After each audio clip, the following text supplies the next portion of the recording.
What's going on, everybody?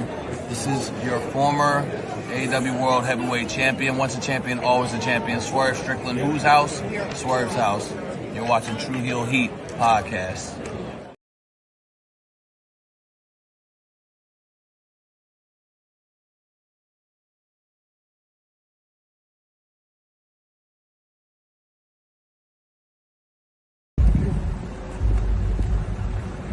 Yo, what up? You know what it is. It's your boy AJ Francis reporting to you live from New York City, the birthplace of hip-hop. And I'm telling you that I'm only tuned in with Tru Heel Heat Wrestling. Holla at me.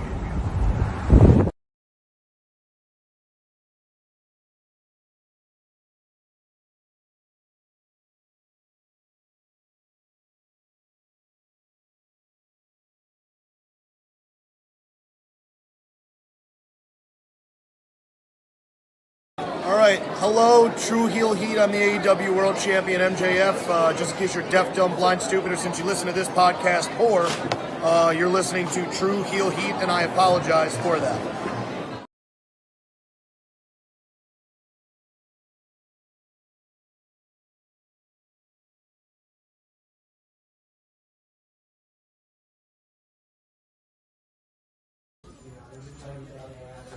This is the knockout artist, Chris Hero, and if you're looking for some true heel heat, you better listen to them boys.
In a universe far, far away, there was a wrestling company bigger than any other wrestling company.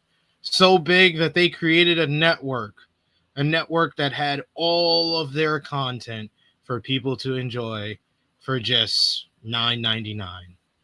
Then that network was turned down a bit in the United States of America when it moved over to the deadliest body part in the world, animal in the world, the cock. And for the last 4 years, WWE has been on that cock. It's been consistent on that cock. Every single month, it's on the cock. You can check it out. You can check out old stuff on the cock. There's a whole bunch of things for you to enjoy on the cock, including NXT Premium Live events are staying on the cock. Saturday night's main events, you get some cock too. But we are here to talk about the last of the cock. The last WWE PLE on Peacock, WWE Clash in Paris. We got final predictions for that. We got AEW pay-per-views heading over to HBO Max and the fallout from AEW NJPW Forbidden Door. We got to talk about Vince McMahon having a birthday party, and Rampage Jackson's son becomes the biggest wrestling story, arguably, of the year. We'll talk all about it. Y'all know the deal. It's the Saturday morning cookout. Grab your plates. Let's hit the YouTube.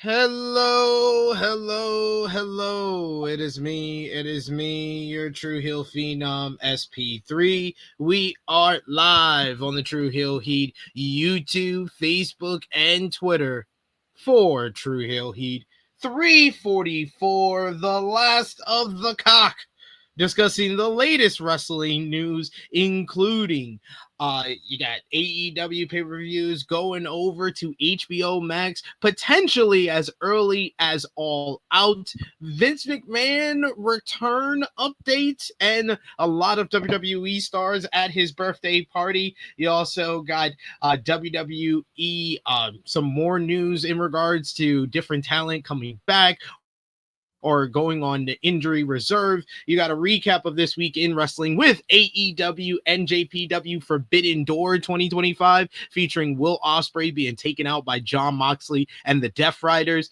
Dynamite featuring the fallout from Forbidden Door in the first show in the 2300 arena. Also Collision from last Saturday, ROH TV and ROH Death Before Dishonor last night, with another Bandito match of the year candidate.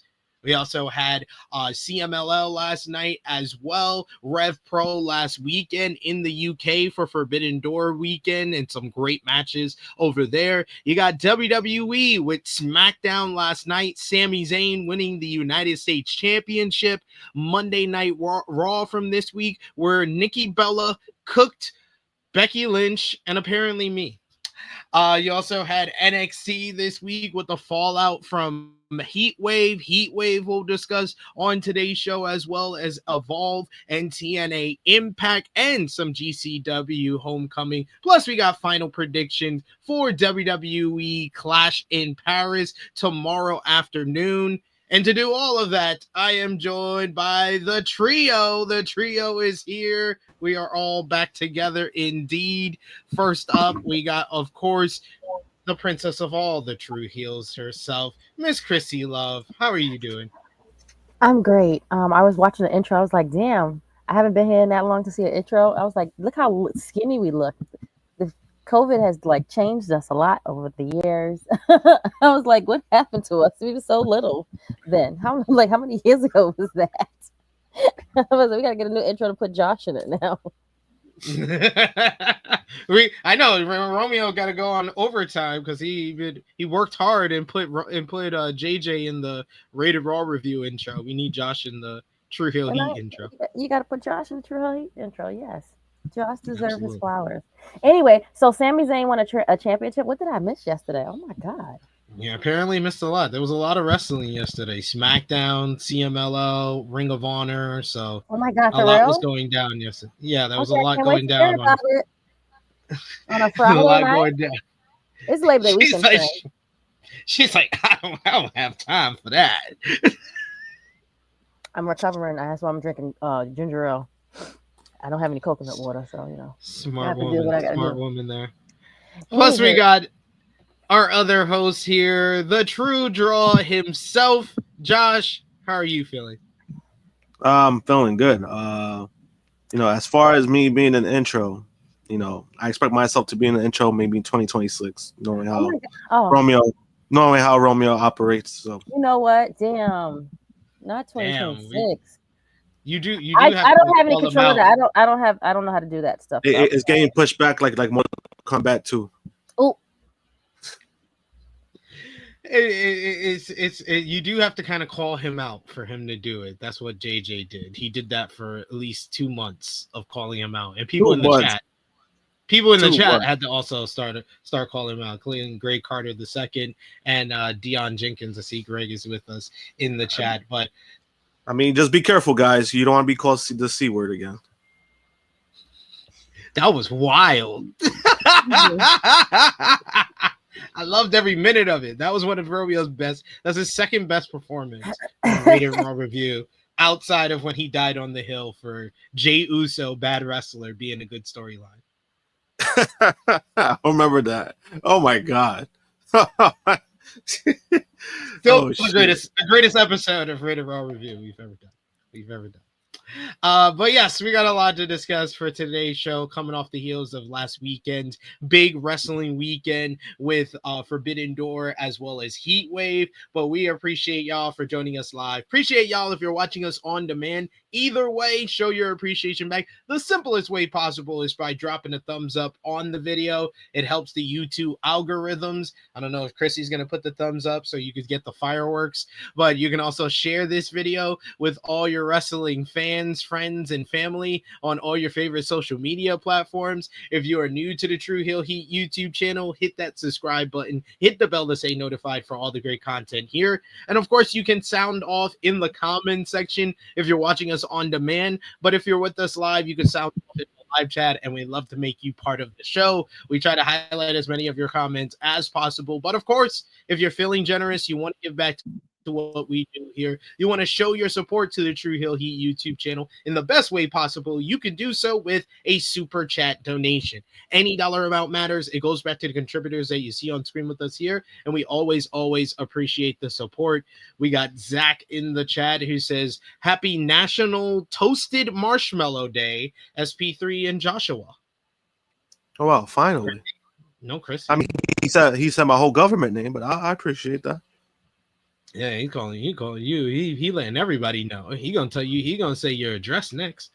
Eric Isaac says, "Hey THH fam, the Elite reunion of Hangman and Omega. Sami Zayn becomes U.S. champ, while the other Sammy Guevara turns on the Von Erichs and joins the LFI. And congrats to Cody and Brandy." Yeah, we should get it out the way. I didn't put it in the agenda, but yes, Cody Rhodes, congratulations to him. Congratulations to Brandy Rhodes. They brought in another daughter into the world, basically revealing that they had a baby over the past week. So congratulations to them. It's a surprise baby, in fact, because no one knew that, either Brandy was pregnant or they were having a baby, going through the process that way. But congratulations to them. Is it a girl or a boy? I thought it was a girl. What's the name? Yeah, it was another girl. It was another girl. Okay. Yeah. My missus let me know. I didn't even know. Oh, yeah, I seen it on Instagram yesterday, to be honest. I was like, oh, look at that. I think she had it via surrogacy though, because I don't think she was yeah. I mean, the last couple of times I seen her, I was like, she don't look like she was pregnant. But yeah, congrats to them. He apologized that Cody was pregnant. That's funny. But yeah, I wanted you to say that first instead of me. I don't know how people feel weird about that. Me outing surrogacy or something. But yes. Oh, okay. Well, yeah, no, I believe. I mean, I don't think it's weird. I mean, some people just, it's another way for people to be parents. Sounds good. Yeah.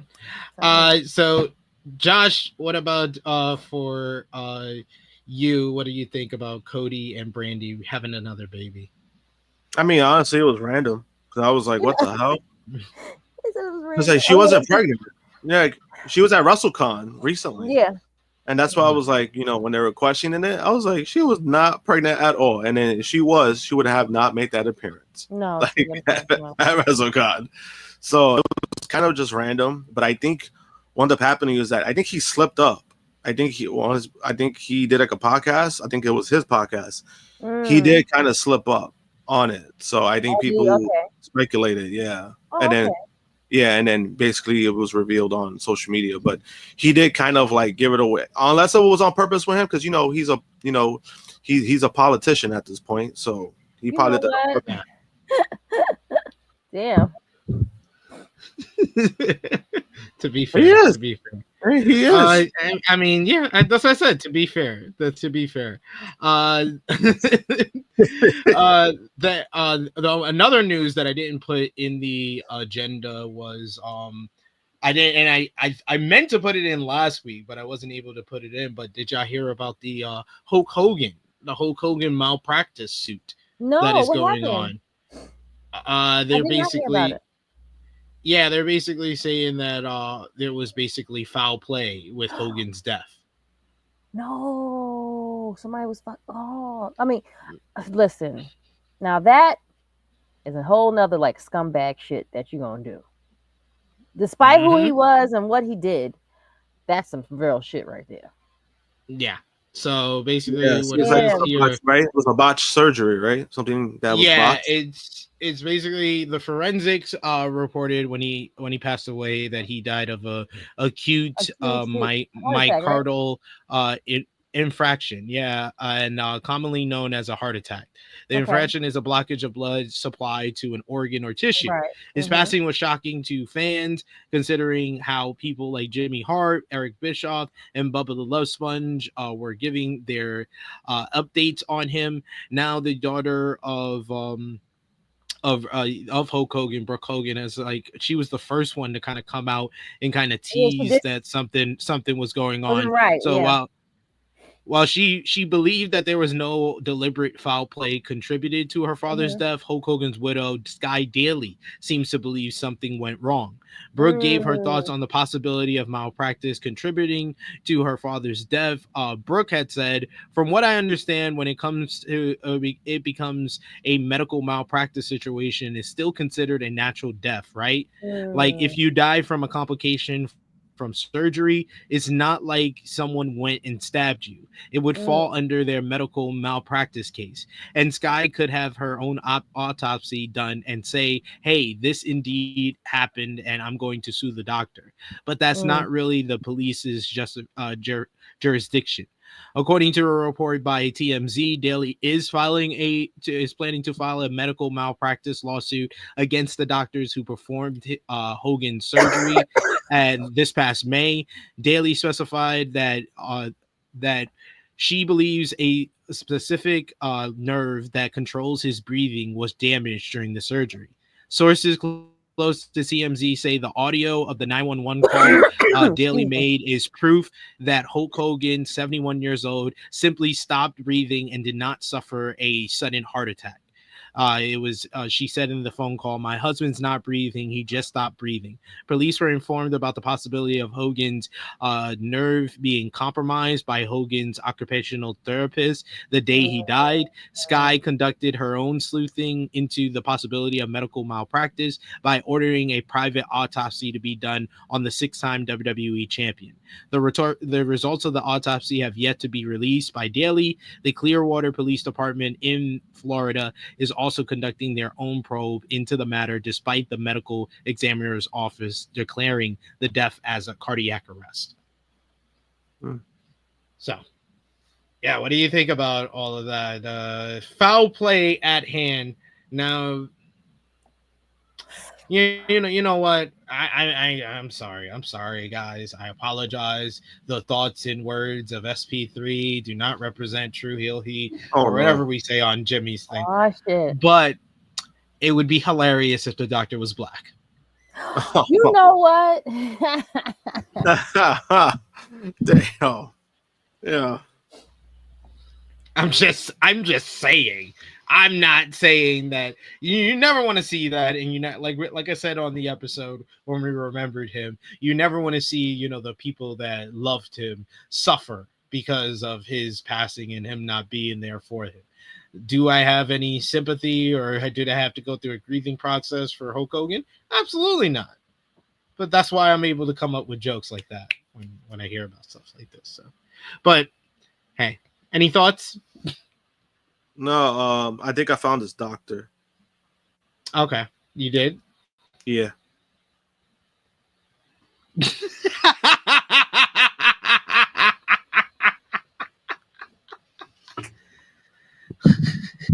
You guys are stupid.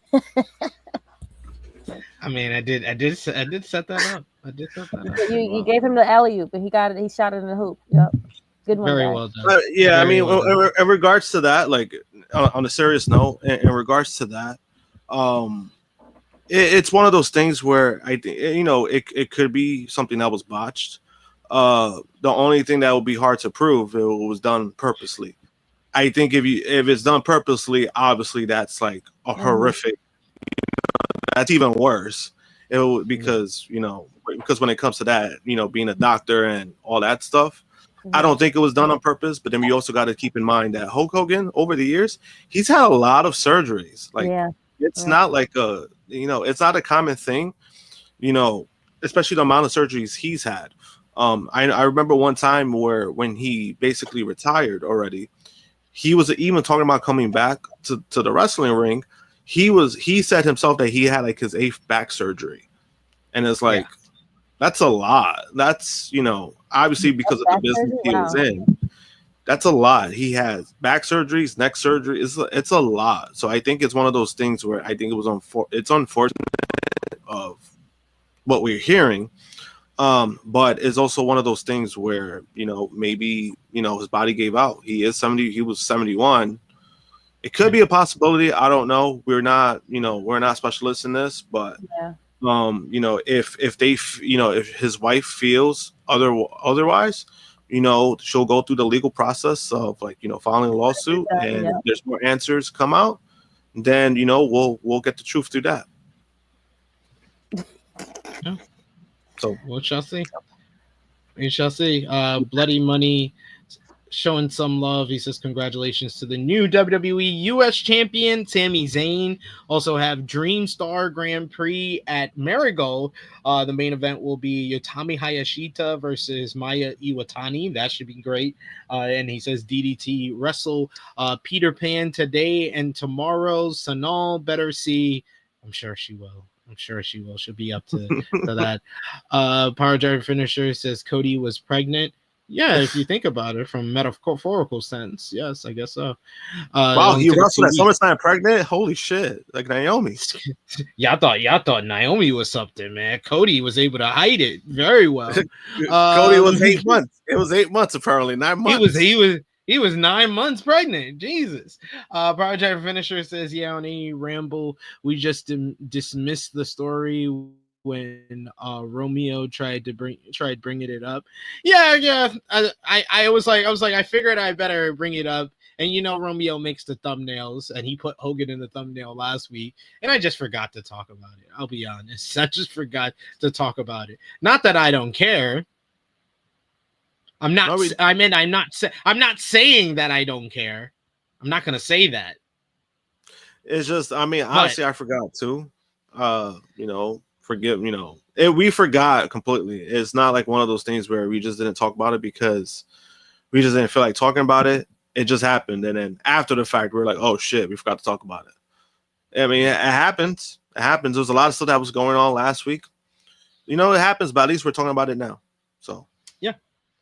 But yes, we should continue with our intro here, our Tru Heel roll call, our top 3 conversation starters on our Facebook group page, our Tru Heel Trinity. We get Jermaine Packman, Joe Bellini, Stewie John Palmer. You got Patreon backers, Valub, Negro Buck Nick Jackson, Professor Chris, Trey, Robert, Steve, Ladarius, John Martin, Dolores, James, Allen, Santo, Justin Rich, and Chuck Berries. Thank you so much supporting us over at patreon.com/Tru Heel Heat. $3 a month gets you exclusive content. It's the best place to support us when we are not live here, but we got to get into what we miss, and we're going to start off with how we ended last week's show, which was with AEW NJPW Forbidden Door predictions. And boy, oh boy, was it a show. That was last Sunday. The show featured Hiroshi Tanahashi,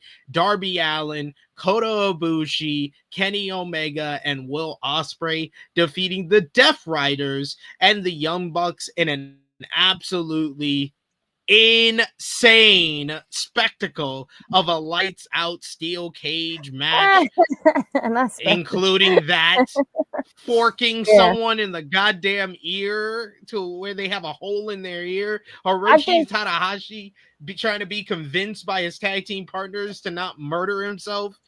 Oh my god, this was great. This was great stuff.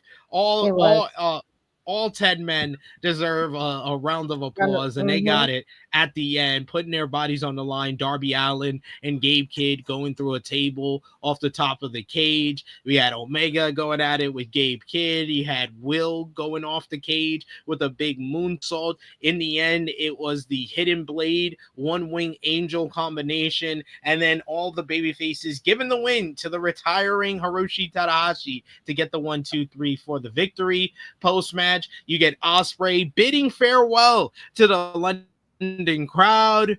But then the Death Riders jumped Ospreay. They locked the other baby faces out of the cage before Jon Moxley delivered multiple Death Riders. It was Death Rider after Death Rider after Death Rider. Then he proceeded to stomp a chair, pilmanizing Will Ospreay's neck. And the pay-per-view ended with Ospreay being stretchered out of the building while the baby faces checked on him. Timeless Toni Storm beat Athena in a great match to retain the AEW Women's World Championship, making the Ring of Honor Women's World Champion tap out to the TCM chicken wing. Kazuchika Okada had himself a barn burner as he went at it with Swerve Strickland in an excellent bout. Okada retaining the AEW Unified Championship.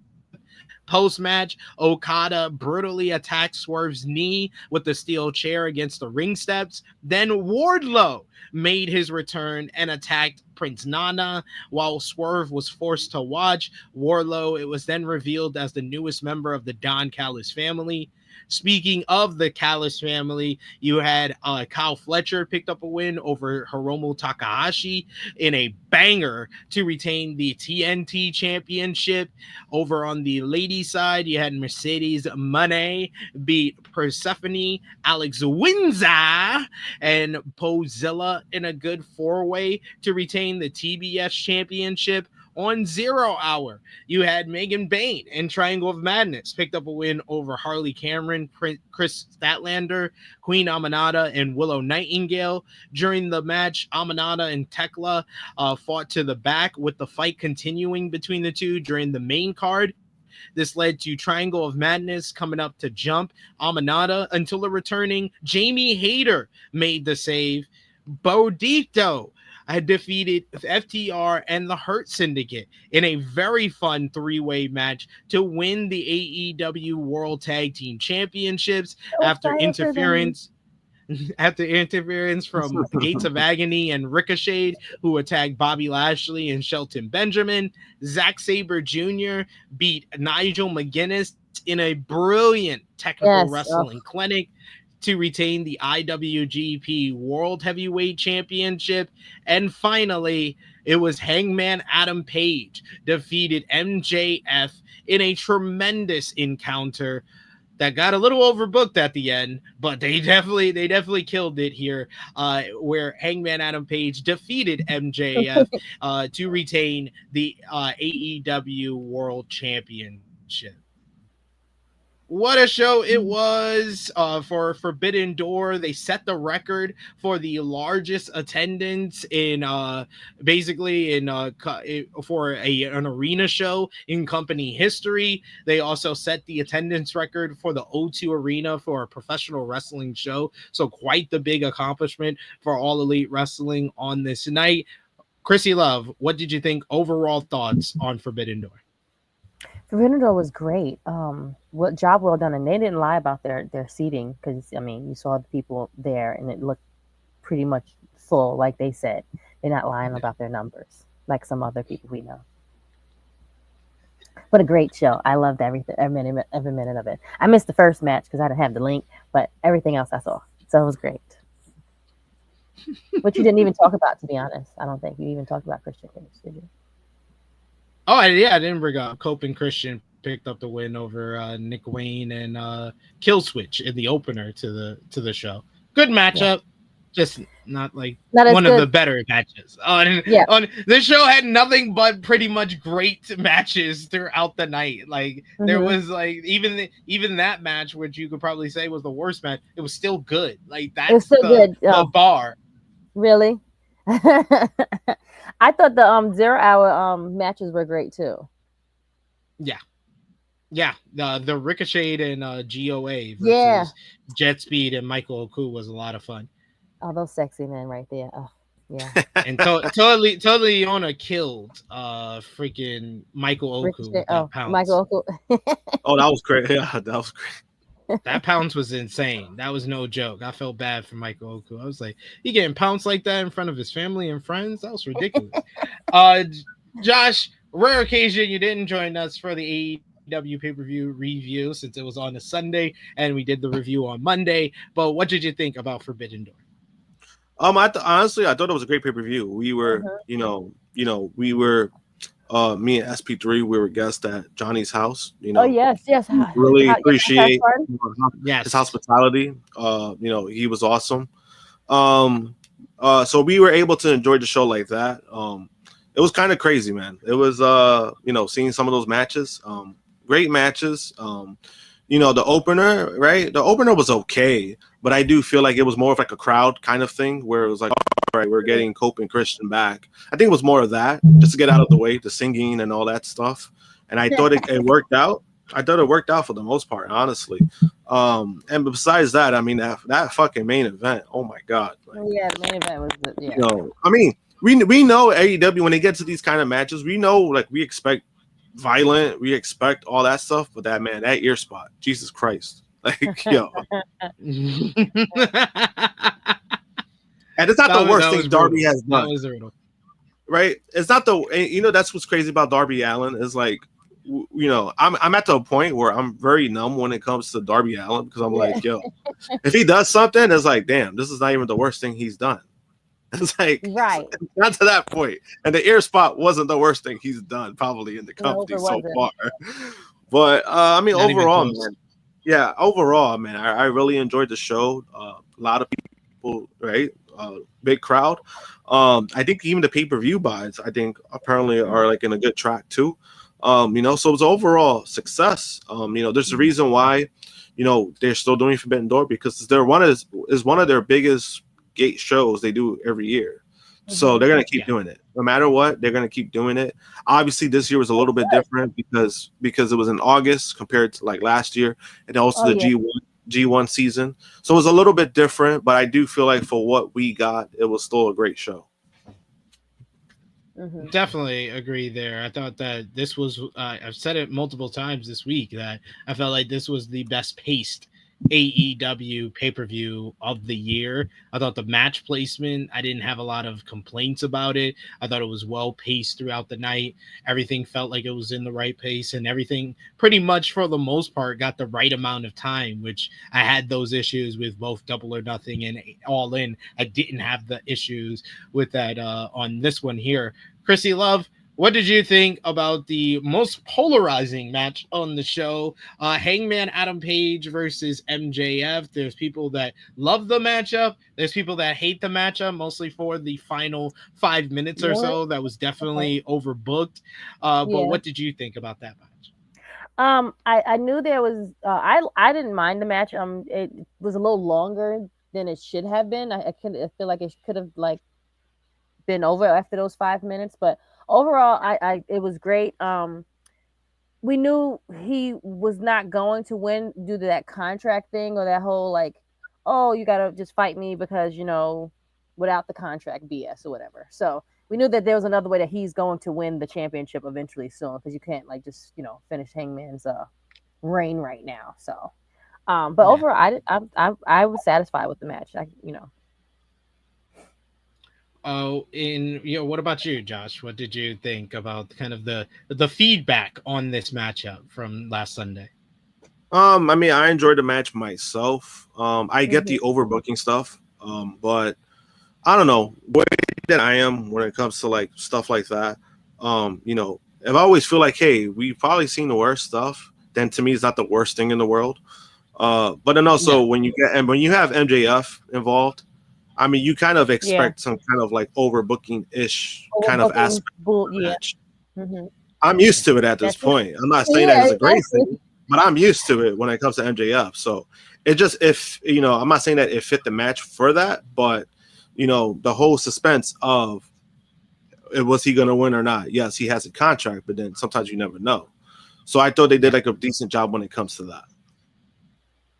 Yeah. I think they, for the most part, they delivered on what they needed to with the matchup. I thought it was very well done. They have like special chemistry together, most of all. I think that was like the key. And like there was multiple great matches on this show. Like I don't see how anybody can have that big of a complaint about this show, because like Okada and Swerve was excellent. I thought Storm and Athena was so damn good, especially the finishing sequence. I thought ZSJ and Nigel, that was the matchup that I was like, if someone wanted to argue with me, the last two matches wasn't the best, it would be because ZSJ and Nigel, that's their type of matchup, and that was my type of matchup. I love that match. The whole technicality of that match, that was the technical wrestling at its finest. And I think but with Zack Sabre Jr., I think a lot of people, well, what is it is with him, that's who he is. And I actually love that. I love that style. But also, I think what separates him from like a lot of like technical guys over the times is that not only that he's super technical, but it's the way that he goes, like his flow of it. It's like so fucking insane. Where it's like he puts you in one move, then he puts you in another move, then he puts you in another move. Yep. It's like it's kind of fucking crazy how he does it. He's playing Tetris. Fletcher match was great. Oh yeah, I agree with the Fletcher. The Fletcher match was a banger. That was great. I thought Hiromu really showed out on the. Correct. I'm about to say at this point, Kyle is just a freaking like star, and I think him not being in a tag team just made it even better. Like I'm sorry for the partner, but Kyle, he needs to be a solo act. Like he needs to just be. He's one of the few guys that cut his hair, and it actually did something for him. It worked right. Yeah. It worked. Because at first I was like, why is he cutting his hair? And then I was like, oh no, the hair is just like the buzz cut is just like, no, it works. Like it makes him like even more of like an asshole, but like great at it. You know what I'm saying? He's like every short-haired white douchebag in every teen movie in the mid 2000s. There you go. That's it. Like Chad Michael Murray. If you haven't wanted to punch him in the face, seeing him with that short haircut, haircut, come on, man. We know. We know. I know, man. I know it's tough out here. But it's true though. Like that's what it is. It's up to his aura points apparently. Yeah. What did you think about Bozilla, Krssi Love? Because I know it was your first time seeing Bozilla. I love Bozilla. We need to see more of her. She was great. That was a good match too. They cooked. It was a little slow at first, but once they was rolling, it was moving. I think the girls, they did great. Persephone, loved her too. Great job. I was like, these girls were cooking. And then Ospreay's lady too. She was great as well. Yeah. Mrs. Ospreay. Mrs. Ospreay, she was great. Even though I have beef with her, but it's okay. Whatever. I'll give her. You have beef with her? You gonna tell her you have beef with her one day? You're gonna be like, probably so. Because I'm gonna show her our picture, and I'm like, see how he's holding me in this picture. You don't know. But even though I'm a married woman too, so it's okay. I'm happily married too, but yeah. she got beef. That's crazy. She got beef. I was like, wait a minute, what? We got beef out here in these streets. Like, what she's talking about? I thought the Athena and Toni Storm, I really thought they was going to give it to Athena, but they still did a great job. They gave me the doubt I always need for most of these like really great wrestling matches. I need to have doubt of I don't know who's gonna win, and that match had it where I was like, is Athena gonna win? I thought she should have. It's a great matchup, but I don't know. Like I feel like Timeless is like she's like in such a run. That is like it's like who's gonna beat her at this point, right? Right. Who's gonna? Not only she's putting on great matches, like not only she's been putting on like great performances, but it's just like her character. Or she's finding ways to like lay the character to still keep it going, and that's kind of crazy. That's pretty like telling of like her creativity when it comes to building on that as well. Yeah, I think that like most of all, I was okay with it because I was like, okay, I need her to stay on to this title because I need her. Me and Jimmy Magaram, it's like where we have like a side bet of Uh-huh. who we think is gonna win Women's Wrestler of the Year. Where Okay. Jimmy Magaram believes it's gonna be Io because he said he does give credit. I'll give him credit. He does admit that right now, Timeless Tony Storm is the Women's Wrestler of the Year, but he's like, we still got 4 more months. He was like, now Triple H is letting Io Sky wrestle. This is gonna be far and away. It's gonna be Io. But I'm like telling him, I'm like, but Io doesn't do one of the things that Tony is the best at. It's the character work. It's the work, promo. right. It's the promo stuff. I was like, they just started letting Io do some character stuff with the Kabuki Warriors and Rhea. But I was like, Tony got But that. it's still the same. It's like the same thing every time you see Io. That's the problem. It's not changing. So that's the problem. I need Tony to hold on to the title a little while longer to secure her Women's Wrestler of the Year. She's in there in the conversation for Wrestler of the Year, if you ask me. But yeah, really, really good stuff from Athena and Tony. I just hope that it's not the end of Athena on AEW TV, because I feel like that helped her significantly being able to be a part of like AEW television and being in front of the bigger audience. Yeah. But what do you think about this? Basically, this was like this pay-per-view in a lot of ways is kind of like an end of an era where AEW is, a lot of big stars are taking time off. We'll get an update on Will Ospreay. We got an update on Swerve Strickland as well. But a lot of the top stars are taking time off. We talked about that last week. You got other top stars who have been around for a while. They're banged up. You got someone like a Chris Jericho, who we got an update on a little bit later as well, might be leaving the company. Jon Moxley feels like he's someone that doesn't have that many years left. So, like, what's going to be kind of the next generation for AEW? And what do you think about kind of this pay-per-view being remembered as that end of an era of sorts with all the stars that are taking time off right now, Josh? I mean, it's one of those things where, there's plenty of guys who have opportunities to step up. That's how I look at it, right? Sometimes that's how you got to look at it moving forward. A lot of these guys, they're taking time off for good reason. For valid reasons. Swerve is having knee surgery, unless he already had it. I think he already had it.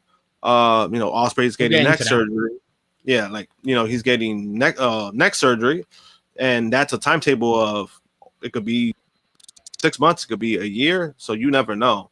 But it's one of those things where these guys are gonna eventually come back. It's just that now you got to find a way to to navigate, have guys step up. Fortunately, we still have Hangman, we still have MJF, we still have certain guys. I've been liking the stuff they've been doing with Konosuke, because I think what we saw on Dynamite. We'll get into that.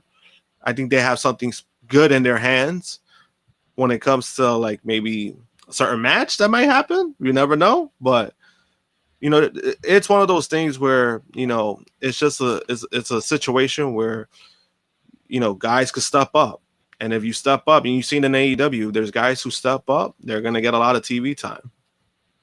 Yeah, it's very true. It's very true. We see it all the time with AEW. Miss Krssi loves someone who can take advantage of the openings that's now going on in AEW. Is someone who showed up after Swerve kind of got his injury right off on this show in Wardlow. Someone that you've asked about in the past, like where the hell is he at? Or why the hell are we talking about him if he's not showing up? But now he's back. And what do you think about Wardlow joining the Don Callis family? Again, he's a part of another faction. I guess that's where they want to put him. I guess he's not good by himself, so he has to be a part. And then the Don Callis family is so saturated right now. Why they don't need another person? Like they could have put him somewhere else. But I'm happy to see him. He looks great. Basketball team. You need 12 guys on a basketball team. Okay, you need to. Okay, but who's your who's the starting five? The starting five is Takeshita, Josh Alexander, Kyle Fletcher, Okada, and now Wardlow. They need a low post scorer They needed a center who can put points on the board down low, and that was Wardlow. Okay. All right. Let's Yeah. see how this works out. But this is good. I mean, now that the other guys are gone, this is good for other people to step in and like be like great. Yeah. So this is cool. This is giving it like the younger guys, I feel like more of like a let's take the reins and like let's go. Yeah. You know? And one last thing I wanted to bring up about the show to you, Josh, is what do you think about the kind of, it seems like a pivot went down with one of these matches, in particular the tag team title matchup with Brodito winning the titles. What do you think about AEW going in that direction instead of putting the titles on FTR to go against Christian and Cope? And what do you think about the way the Hurt Syndicate were eliminated from this matchup? Jade News had some issues with that on our review of the show. Well, I mean, in regards to the last part, I mean, you know, they were taken out. Obviously, they were, you know, forced to the back because of the beatdown. In regards to that, you know, it's one of those things where it's like you want them to look strong, you know, in a sense. So, you know, they didn't get pinned, they didn't lose technically, right? Maybe it could have been done better, maybe, you know. To me, I didn't mind it too much, but I could see why people had issues with it. Just the logistics of it, I could see why people had issues with it. As far as the pivot, I actually love the move. I think Brodito, again, we were watching the show and the end. I was like, yo, this is a tag team I never thought I needed.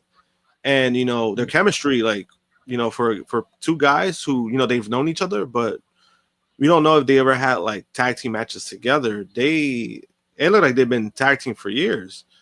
So for them to pivot, going with them, and you know, going with FTR versus Cope and Christian without the titles, I think it's a solid move, honestly, because I think that type of match, the FTR and Cope and Christian match, doesn't necessarily need a tag title involved, especially like this soon. Because I think like both teams itself, they sell for that match, so it doesn't need a title. Yeah. But to going with these guys, I actually love the move. Like, and then you see like their chemistry, and then even the post media scrum, like they were talking about like how they've been friends for years, and you know, freaking Brody got this guy a gift and how happy he was. So you see there's something generally there that is not only just like a random tag team, but you put two guys who, you know, good performers, and they know each other. So it's like one of those things. I think that, but also AEW, they do well in this. Honestly, these kind of tag teams they always do. It seems to work out. Hangman and Kenny, you know, everyone was like, why is Kenny in the tag team match? But they put on some of the best matches of that year when they were a tag team. And then, you know, Swerve for Our Glory, that was a great tag team within their reign. Yeah. You know, it's one of those things where it works out. And I think this is a situation where it could work out. We'll see where it goes. But, you know, having that little thing that was going on with the matches, and, you know, they caught momentum, and people were just like, hey, I wouldn't mind they win. And then they won. Yeah. I was happy for them. That was a good win. I know we said that they were gonna lose the tag titles because, you know, they're gonna have like Lashley probably go and do some other stuff, but nevertheless, I was happy for Brody. He deserves it. Brody's been deserved this. He's been one of like the most underrated stars guys. in the company for so long. Like it felt like years that people have been asking for more for Brody and how good Brody is, and he doesn't get the love and appreciation that he deserves. So I'm happy. I'm very happy for Brody, but Bandito himself. Bandito, yes. Between, you're right. between what he's doing in AEW, what he's doing in Ring of Honor, what he did in Mexico, like this guy's having a Wrestler of the Year campaign, and this just adds to it. So congrats to Brodito for picking up the victory there. But I think it is time, before we get into the news from AEW, NJPW, Forbidden Door, as well as Collision, as well as Dynamite, and all the news from there as well. I think it's time for TikTok time. I think it's time for TikTok time because our good brother, Baby Seth, he did give me some names for y'all this week. God. So I got some names for y'all this week as well. But I'm gonna need y'all to start doing it yourself. Like y'all can come up with 5 names for me. Okay. Yeah. Like I said, I think I messaged this to y'all this week, but I might No, as you well did. say it on air. Like, yeah, y'all can come up with your own topic. It just has you just have to pick a topic, pick 5 names, and then just read it out. But I'm gonna use Baby Seth for this first TikTok time, first blind ranking that we got here. And like I said last week, if you guys have suggestion for our blind ranking segment, let us know in the comment section. That's the best place to let us know, and we can make it part of the next episode of the Tru Heel Heat flagship podcast. But what we got here, first up from our producer, Baby Seth, for you, Josh. And for you, Krssi. Okay. Worst factions in WWE. Worst factions in WWE. We've had a lot. They've had a lot. But I got 5 names for Josh, 5 names for Krssi. Josh, you're up first. You ready? Sure. 3MB. Oh, 3MB? Who? Oh. Yep. What is that? The 3-man band. 3-man band. 3MB. Drew, Gender, and McIntyre. I forgot all about that. Yeah. That's how bad that was. Drew, Gender, and Heath Slater. I'll put it like at number 3. Okay. I'm gonna put this down here. Gotta jot this down now. I'm gonna start jotting it down so we know, and we share it here in our private chat. And if you guys if one of our moderators in the chat wanna jot it down so everybody else can see as well, you do that. All right. Next up for Josh, Mean Street Posse. Oh my God. That's easily number 1 for me. That's number 1? All right. I'm going number 1. Mean Street Posse. Then we got the Social Outcasts. Oh, you see? I'll put that number 2. All right. Then we got the Truth Commission. The Truth Commission. The Truth Commission. Yeah. That's the OG group led by Don Callis when he was the Jackal. He was the Jackal? Mm-hmm. Wow. Interesting. I guess number 5 because I'm not too familiar with them. Nah, yeah, I'm not too familiar with them. I remember the Jackal, but I don't remember that group. But okay. All right, you ready for your number 4, Josh? Yeah. Retribution. Oh my God, that was easy number 5 for sure. No, that should have been number 1. Oh yeah, because number 1 is the worst. Yes, that's forgot. Yeah, Yes. yeah. This is where worst factions. This is not best factions. Like, that's right. This would just be Retribution. I don't know. Retribution. It could be number 1 for me, but I was just like, I don't know. Yeah. Okay. All right, Krssi, you ready? I'm ready like Freddy. All right. First up, we got X Factor. Who were they? X-Pac, Just Incredible, and Prince Albert. Oh, see, I was checked out. They had that Uncle Cracker theme. Yeah. We're gonna go number 4. That was probably like the best thing out of them, to be honest. It was that. Really? It was that theme. Yeah, honestly. That's safe. Mexicools. Mexicools.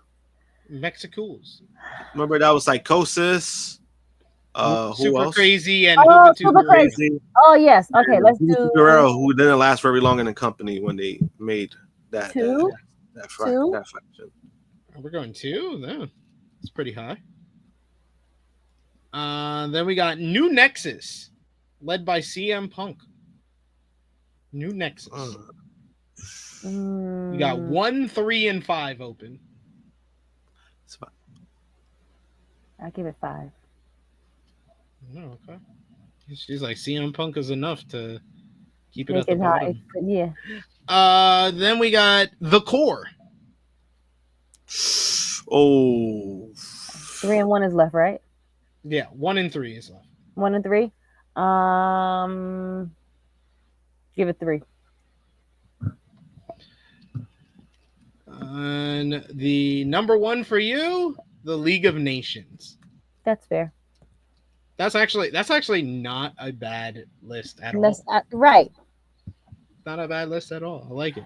Even though I didn't know most of who they were, but you know. Fair. Fair. Do y'all have any blind ranking for me? Blind ranking for you. I'll let you think about it. You can Yeah, come I'm up about to say, with I'm your gonna own think about it. topic.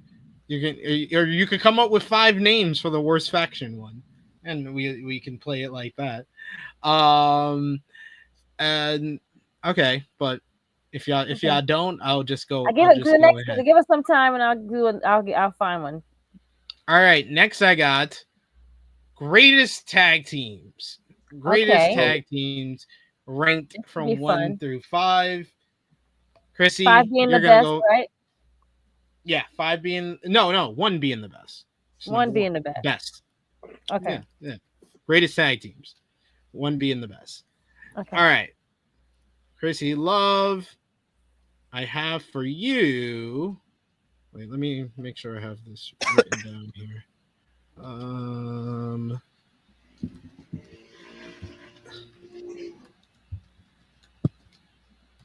Okay. First name I got for you, the Steiners. Ooh. Steiners will go 1 being the best, right? Yeah. Let's do 3. I feel like you got some other better names in there. I don't know. Next, Edge and Christian. See?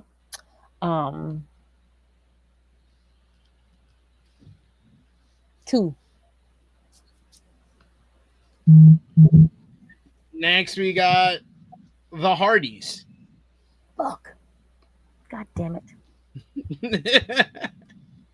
I would have 1, 4, and 5, right?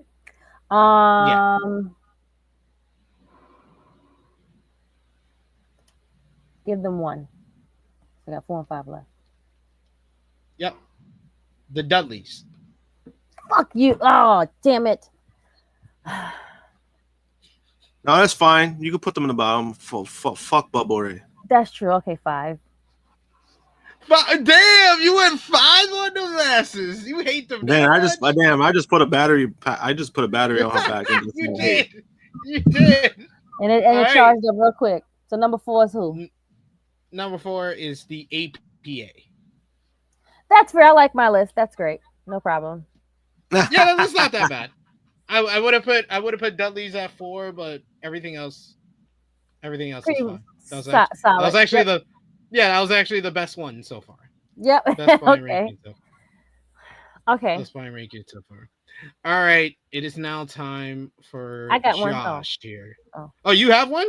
Yeah. You have one for me? All right, go ahead. Someone, either Josh or producer, write my ranking down, since I've been writing the ones for everybody else. Greatest WWE champion. Okay. Ready? Yeah, I'm ready. Randy Orton. Greatest WWE champions, Randy Orton. Let's go 4. 4. Okay. Ric Flair. Ric Flair held it less times than Randy, but probably a more memorable champion with those 2 reigns than Randy's 10 or so reigns. Mm-hmm. I'll go Ric Flair at. He It was memorable the way he won it. It wasn't too memorable. His reigns. Mm-hmm. His reigns weren't that good. So let's go. No, let's go. Yeah, let's go 5. I'm just gonna risk it. Let's go 5. Okay, so Flair is at 5. You got Orton at 4, correct? Right, Yes. producer? Okay. Got it. Okay. Next one we have is Hulk Hogan. All right. So if this was biggest racist, he'd be number If it was one. biggest, right? But this is WWE champions. Yes. Let's go. Let's go with 2. Let's go 2. Okay. Shawn Michaels. Ooh, that's a good one. Defeat second to last because and then I only got 1 and 3 left. Okay, I can see myself not putting Michaels over Hogan, so I'll put Michaels at 3. Okay. That's fair. I would have done the same thing. And who's number 1? Number 1. Oh yeah, I gave you 4, right? Number 1 is Triple H. Oh damn, my whole ranking fucked. Triple H at number 1. Fuck. My whole ranking's fucked. Damn, that's poetic justice if you think about it. Should have put Sean at 3. I mean, should have put Sean at 1 instead. I was going to do John Cena, but I was like, nah, let's keep it all in like that whole faction of like those guys. So yeah, that was a good one. That was good. Thank you. That was good. So, Josh, do you have anything? That's perfect. You got Triple H number 1. That's perfect. No, I'm talking about as far as like your own blind ranking. You're just like, no, Krssi got you, so I'm good. Yeah, exactly. I'll think of one for Josh. Bitch. Let's go. All right. He's good. I'll think of one for Josh. Good. Fuck this guy. Good. All right, Josh. You ready for? I got it. You ready? Okay, go ahead. Best in the Attitude Era. Yes. Best of the Attitude Era. You ready?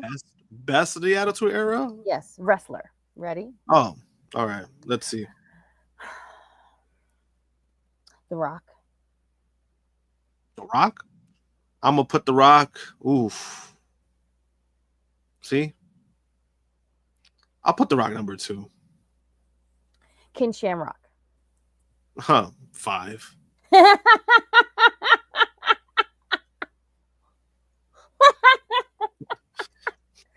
Shamrock, what the fuck? Listen, you gotta give 5. 5. He said 5's like easy, like Stone Cold. Right. Oh, Stone Cold number 1. Stone Cold's easily number 1. Okay. Yeah. Shawn Michaels. Number 3. Well, I got 2 left, right? 1 left. Just number 2 is left. 1 left. His number 2 is what? Bret Hart. Number 2 was Rock. It was Austin, Rock. Oh no, number 3. Yeah, he has number 3 available. He has number 3. Okay, so my bad.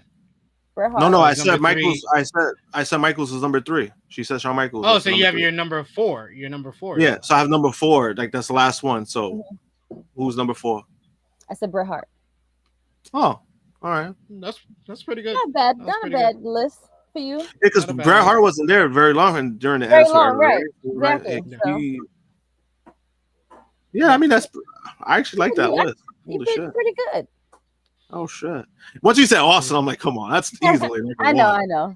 Like he was the company at that. That was the only person that you would put in front of The Rock as far as like an Attitude Era list. That's why I took the risk. I was like, I got to put number 1. Imagine I had like fucking like. I should have said the Undertaker, but it's whatever. Imagine I would have had Median like in number 1. Man, that would have been such a dog shit all time list. So then we got the tag team one for you, Josh. All right, you ready? Yeah. The Young Bucks. Ooh, the Young Bucks. I'm gonna be biased as fuck. I'm gonna put them number 1. right. Okay, that's fair. FTR. FTR. Ooh, Ooh, you see? that's See? see. FTR, I'll put a solid number 3. The Briscoes. Number 2. The Usos. I'll put them at 4. Yeah, he doing this fast. SP. He not even. I know he's not even going thinking about through. it. Your number 5 is the New Day. Oh, I see. I like it. That's a good one. Good job. I like it. That's probably your like best one. Your best Right, one I so think far. so. I'll give you Yeah, credit. he did it was with really no good. problems. It was really good. It was short, efficient, to the point. Boom. I like it. All right. So we finally got me on one. Josh, you got to come up with 5 names and a topic. You could just do you. So I feel even that I got one from each of y'all. You know. No, I'll think about it later on. I'll try to think about one. All right. You got till the end of the podcast to figure it out. I like reading the people in the chats going through it. Yeah, I like this here. We got Power Driver Finisher, who played the Worst Factions one. He said number 4, Social Outcast. Number 5, Truth Commission. Number 1, Retribution. He said number 4 for him was X Factor. Yeah, I mean that's fair. He said number 5 for him on yours, Krssi, was the Mexicools. Yeah, they were actually good. That was actually a good shout. Number 3, he said New Nexus. Number 2, he said The Core, and number 1, he said League of Nations. For so a good suggestion there. He said worst managers we should do worst managers. All right, that might be good one to do down the line here. Then we had we got the Buck Nasty ratings here. We got Power Driver Finisher, who says 2 was The Rock for him. Then he gave Ken Shamrock number 5. Austin was number 1. Yeah, that one. Yeah, that one. I think Josh played that one very nicely too. That was a good list. Power Driver got a good one. Best celebrity wrestlers. Did we do that one last week? We kind of did. Yeah, we did. We kind of did that one last week. During the first time where you did the. I want to say I think we did. Yeah, that's what I think that one was done last week. I think you gave it to Josh last week. I think I gave it to the both of you, if I'm not mistaken. Oh, okay. I'll figure it out.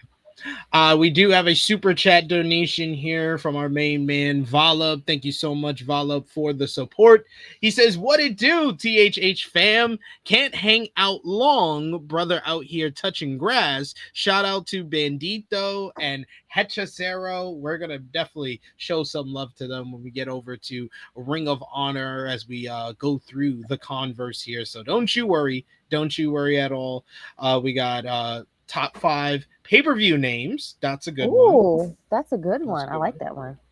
I like the worst managers, pay-per-view names. Those are good ones. Those are good ones right there. You gotta write these down, guys. I mean, producer, write those down. Yeah. I think the producer's trying to come up with our final one for this segment at the moment. So I won't ask him to do number 5. Throw it in the garbage. He said it's trash. It's trash, bro. We got Michael Allen Lewis, who says best WWE female managers. That's a good one. I like that one. Too. Yeah, that's a good shout there. We got Volop, who says no hate for WrestlePalooza. It's an ECW pay-per-view. Oh, ECW can come up with bad pay-per-view names too, Volop. Don't get it twisted. There's literally no wrestling promotion that is immune to bad pay-per-view and show names. Everyone could get it. Everyone could get it. If you put out a bad name, we're gonna call it. It doesn't matter if you're a great company, you still have bad names. It's fine. Exactly. Good Doer says, I think wrestling's biggest bus would be interesting. Ooh, that's a good one. I'd have to think about that. Oh, you're about to say, what do we mean? What in what way? It could be any way. Like who had a bunch of potential that kind of like blew it. that everybody was high on and just came up short. Like someone LA like Knight. no, LA Knight's still going. Someone like a Monty Brown is someone like that. Someone like Jason Jordan is like that. Jason Jordan is like that. Just had their career cut short or didn't live up to their potential. David Flair is another one. David Flair was one that basically didn't live up to his potential. So, all right, we got our last one for y'all too. You guys ready? Are you ready, Krssi? All right, Krssi gives a thumbs up. So let's give you best wrestling video games. Oh. Best wrestling video games. All right. 1 through 5. You rank them. Please, producer, write this down if you can. Don't worry about the other names. I think I can figure it out. So, WWF WrestleFest. Me? Is my go? Yeah, it's you. It's you, Krssi. Sorry. 4. 4. So 4 for WrestleFest. Then we have WWF WrestleMania, the arcade game. Ooh. 2. So you gave WrestleFest was 5, and then 2 was WrestleMania, the arcade game? Correct. Just let me know if you're writing this down, producer, or not, and I'll write it down if I have to. Okay. WWF Warzone.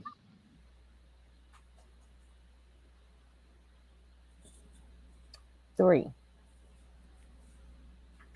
WCW versus the World. 5. So your number 1, smart woman. WCW NWO Revenge. Never played none of these games, but yeah. You did well with having WCW NWO Revenge at the number 1 spot. You did well. Perfect. Yeah, I probably saw my brothers play it. I wasn't the video person, but my brothers probably did it. But yeah, never played none of those games. Josh, you ready?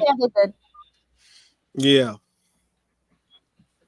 All right. I think the only complaint I have on your list, Krssi, is WCW versus the World is much better than WrestleFest and a lot of the other games outside of like Revenge. WCW versus the World was really damn good. Okay. I'll take you with Josh. 1 through 5 best wrestling video games. AEW Fight Forever. That has to be number 5, honestly. Legends of Wrestling. Legends of Wrestling. Oh, you know what's funny? I used to play that game too. I don't know. Legends of Wrestling. I know a lot of people didn't like it, but it was kind of like I kind of low key enjoyed it. So I'll put that like a solid 4. WWE SmackDown. Here Comes the Pain. Oh, that has to be number 1 for me. Okay, number 1 for SmackDown. Here Comes the Pain. WCW Backstage Assault. Backstage Assault. I don't remember that one. Which ones I have left? What slots? I think you have 4 and 2 available. Backstage Assault. I really don't remember that. That's kind of. Oh, 2 and 3. 2 and 3. My apologies. 2 and 3. I guess 3. And number 2 for you, WWF No Mercy. Oh shit! You see, close. You would have flipped it. You would have flipped No Mercy and SmackDown. Probably. I actually like the Here Comes the Pain more. But I think No Mercy is still like an all-time great game. It's, that I think that's one of their best. Like, I think it was one of the best wrestling games out. Like, so I'm not mad at my list. Maybe the backstage shit. I'm like, I never heard of that. That's probably dog shit. I'm pretty sure. It's arguably worse than every other game that you mentioned here. To be fair, like, I probably figured. It's a very bad video game. Trust me. Yeah, because like AEW for me, I put number because for me AEW like the video Fight Forever, it's not the worst game. It's for me, it's not the worst game, but it's not the best game. That's the best way I can say it. Yeah, it's pretty much that simple. But you see it in the headlines. Let's talk about it. Our top news story has to do with AEW pay-per-views potentially heading to HBO Max as early as All Out. An announcement was made. Well, basically, an update was made on AEW pay-per-view event finally streaming live on HBO Max, and it might finally be coming soon. Almost a year ago, AEW and Warner Brothers Discovery announced that along with AEW's new media rights deal, the live pay-per-view shows would be available on HBO Max, then Max, later this year at a discounted price per event. However, there's been little to no word in regards to updates on the move since that time. According to the Madman Pro Wrestling Podcast's Andrew Zarian, an announcement on AEW's pay-per-views on HBO Max is reportedly happening in the coming weeks. So we're mere weeks away from it being all announced. Fightful Select, of course, had a follow-up on this update with a report with additional information and notes about discussions of cost for the pay-per-views when they do arrive on the platform.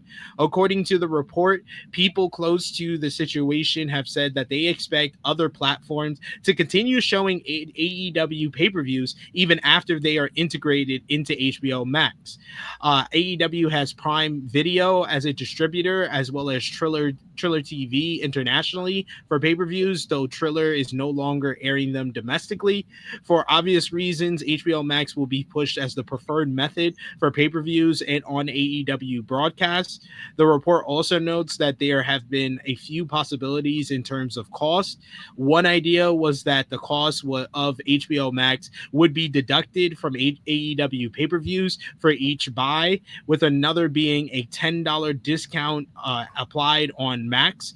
There has been no word of discussions around the shows being on HBO Max at no added cost, which would require a major change to how AEW's media rights deals with Warner Brothers Discovery is laid out, as the pay-per-view revenue is a big money driver for AEW.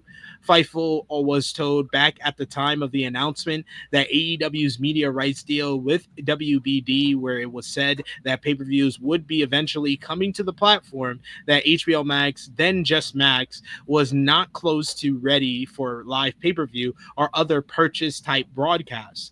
Some had even been surprised that it was announced at that time, feeling like they weren't even objectively close to basically making that type of decision and going over to basically have a full-time pay-per-view accessibility on the platform. But apparently stuff has changed in the last couple of weeks and months. Josh, what do you think about AEW pay-per-views potentially going to HBO Max? And it should also be noted, Andrew Zarian appeared on the In the Weeds podcast on Friday on Fightful Overbook with Jeremy Lambert and Joel Pearl. And he said that he believes, because of the timing of everything with the announcement expected to be made next week, he says that it is possible that the first show to be available on HBO Max will be All Out. That would be big, and a big kind of like boost for All Out, which really needs it, saying this is the first pay-per-view that's going to be on HBO Max against WWE's first pay-per-view on the ESPN new app. So what do you think, Josh? I think it'll be a good move. Something that they've been talking about for a while. So if they're going to do it, they should do it as soon as possible. I kind of expect maybe like next year, or more like down the road. But if they feel like they need to do it now, they're going to do it. We kind of been seeing, everything that they've been doing. So this could be a positive move. There's a lot of people that do have Max. If they hear that as a discount, even if it's $10 cheaper, people are going to go to. So I think it benefits a lot of people. where they don't have to use multiple platforms. They can use the platform they already have to purchase a pay-per-view for a little bit less. So I think it's an overall good move. What do you think, Miss Krssi Love? I know you were very excited when that was part of the initial announcement for the new media rights deal. So, are you still going to have that excitement if they do announce it for All Out? Yeah, they deserve this. Like, put your streaming platform on and put your dick on the table like everybody else do. Shit. Absolutely. HBO is a big deal. It's a big fucking deal. Take that, ESPN. Fuck you.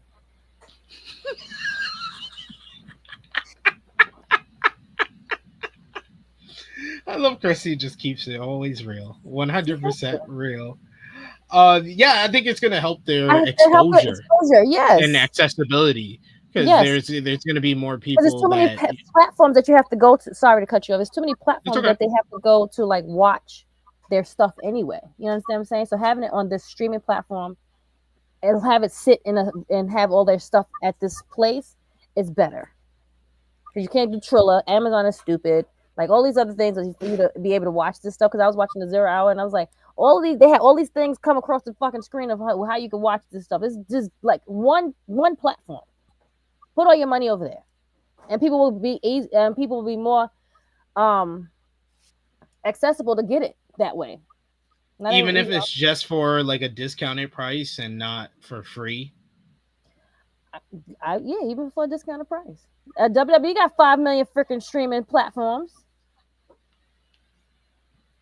You gotta pay $30 for that. They should just make it 30. Make it 30 over on. Make it 30 HBO overall. Max. Yeah, on HBO Max. I mean, what you gonna do? Yeah, because it's one of those things for AEW, what people don't realize is that their pay-per-views have been making them a lot of money. And they're not going to venture off of that. That's a lot of money they're leaving on the table. Now it's a different situation. Like, if they was to get like a streaming deal that's what they could lose, right? It's like with WWE. The reason why these streaming things, all you gotta do is pay subscription and then you get the shows. It's because look at the amount of money. Look at the money they're getting for it. So they can afford to do that. And with AEW, they just don't have that yet. They don't have like that big streaming kind of number yet to basically justify that for them to go free.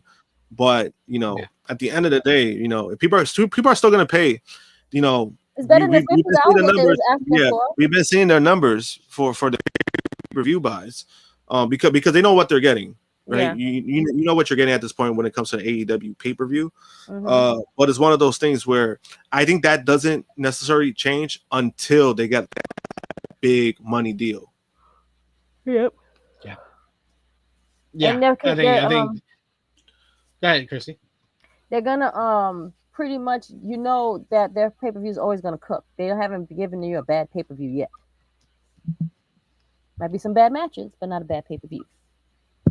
No, they're just at this high quality, and they have a high bar in regards to their show. Like we were saying with Forbidden Door when we watched the show together, me, Josh, and Baby Seth, we were all like, "This was a really damn good show," but it's not in the top 2 of AEW this year because of how high the bar has been this year. Yeah, like any other promotion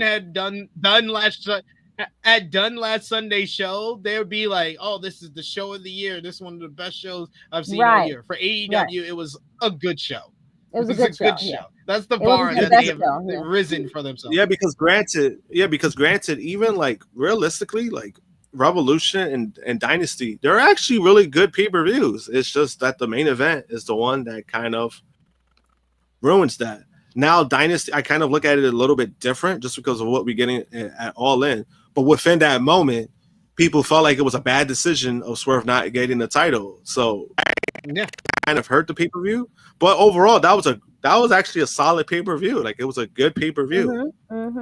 It didn't have the best. I thought that was probably the worst match placement and pacing of a card that they had all year, because they ended with 2 freaking 25-minute plus matches and had freaking Moxley and Swerve try to follow Omega, Ricochet, and Speedball. Like, yeah, there was a lot of bad decisions here. But I agree. I didn't think it was a bad pay-per-view, but by AEW standards, I thought that the pacing and the booking were at its worst in 2025 so far. Yeah.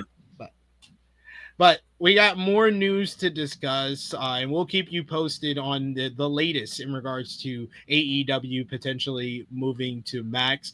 And we're going to see if that happens ahead of All Out, but we'll keep you posted on all of that. But there is an update on Will Ospreay. We talked about it last week that Will Ospreay was saying that Forbidden Door was going to be his final time in AEW for a while. Well, he was seemingly written off of AEW television at Forbidden Door last Sunday, while he, Darby Allin, the Golden Lovers, and Hiroshi Tanahashi were victorious against the Death Riders, Gabe Kidd, and the Young Bucks in the Lights Out Steel Cage match. Ospreay was brutally attacked afterwards by Jon Moxley and Claudio Castagnoli. As expected, Ospreay is going off to get surgery. PW Insider reports that Ospreay is now headed for neck surgery at this time after dealing with the herniated disc in his neck. He's made the decision. It's supposed to be preventive surgery and not really kind of like a neck repair surgery, which is much worse. So at least there's that bright side to it. If there is a bright side to all of this, there is that is more of preventive surgery than anything. Ospreay took to social media following Forbidden Door to talk about, the love that he received from the fans. He says, I genuinely have no words. Thank you so much for every little bit of support. I love you guys so much at AEW. It was then revealed on Dynamite this week that Will Ospreay will be out indefinitely from All Elite Wrestling. So who is going to fill the void left by Will Ospreay? Like, you have to think about Will Ospreay has stolen the show at every single AEW pay-per-view since he signed with the company, since coming in at the beginning of 2024. Revolution last year, him and Takeshita, arguably the best match on that show, if not the second best behind Sting's retirement. Dynasty had a match of the year candidate with Bryan Danielson. Double or Nothing last year had one of the best matches on that show against Roderick Strong. Forbidden Door stole the show, one of the best AEW pay-per-view main events of all time against Swerve. All In last year had a 5-star classic with MJF. All Out last year, 5-star classic with Pac. Wrestle Dream last year, 5-star classic with Takeshita and Ricochet. Full Gear, a match of the night with Kyle Fletcher, another 5-star classic. World's End, he had 2 of them things. He had 2 5-star matches with Kyle Fletcher and Kazuchika Okada. Revolution this year, 5-star match with Kyle Fletcher inside of a steel cage. The Dynasty, he had a great matchup with Kevin Knight. Double or Nothing, a match of the year candidate with Hangman Adam Page, and then All In with him and Swerve versus the Young Bucks, one of the best tag team matches of the year. And then Forbidden Door, the Lights Out Steel Cage match, once again, match of the night. Like, this is a resume unlike anyone we've ever seen. This is up there with like Bryan in his prime in Ring of Honor, Triple H in 2000. Like Kenny Omega and New Japan Pro Wrestling levels of like high-end, high-regarded, top-notch performances by one individual. This is a big void for AEW that I don't think people are talking about enough. And this was what, 2 years he's been there now? Yeah, since the beginning of last year. Damn, that sucks, man. They're gonna really, he gonna be gone for a while too. He is, especially with any type of neck stuff. And you could tell by the way they were talking about it that they were like thinking, he's going to be gone for a while. We think he's going to be gone for this long, but he may be gone for this long type of situation. I would say once you go, they won't know until they probably go in there to see it, like for real. Like, you know, they can see it on the x-ray, but like probably once they like go in there to actually do the surgery, that's when they can like determine like how bad it is. I'm thinking. Yeah, you're probably right. But yeah, what do you think about the absence of Will Ospreay, what that means for AEW, and who's there to kind of who do you think is the one name you want to mention that could potentially fill the void by Will, Josh? I mean, it's huge. There's no denying it. You're talking about the guy who was basically put on the best performances in the ring for a company that, their quality is their wrestling. Like that's their, that's what they're known for. So to take somebody like that out, I mean, it's like the Yankees losing Aaron Judge, that's the best way I could say it. So it's going to hurt significantly, but again, I think they do have the talent for somebody to step up. And, from last week when you brought up Krssi Takeshita, I thought that was a good, solid kind of like shout, because it was like, I like the idea of somebody like that to really step up.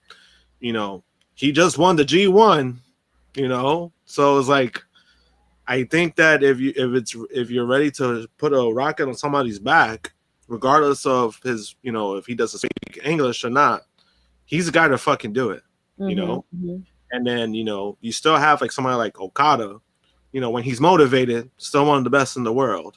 So it's like, they have so many guys that they could still, but I think I do like the idea of somebody like that to step up, just because, like, every time he's in the fucking ring, he's putting on a fucking banger. Yeah. Every time. So he's probably, I would say, when it comes to the ring stuff, because Ospreay I thought he was like one of the better talkers, to be honest with you too. Yeah. So it's one of those things where, I think his in-ring stuff obviously is the best thing, but I thought like his talking did get better. Like while he was in AEW, his talking did get better because he was able to be like himself, and he felt more comfortable. But losing somebody like Ospreay, I mean, it's fucking huge. It's not like something to like look past.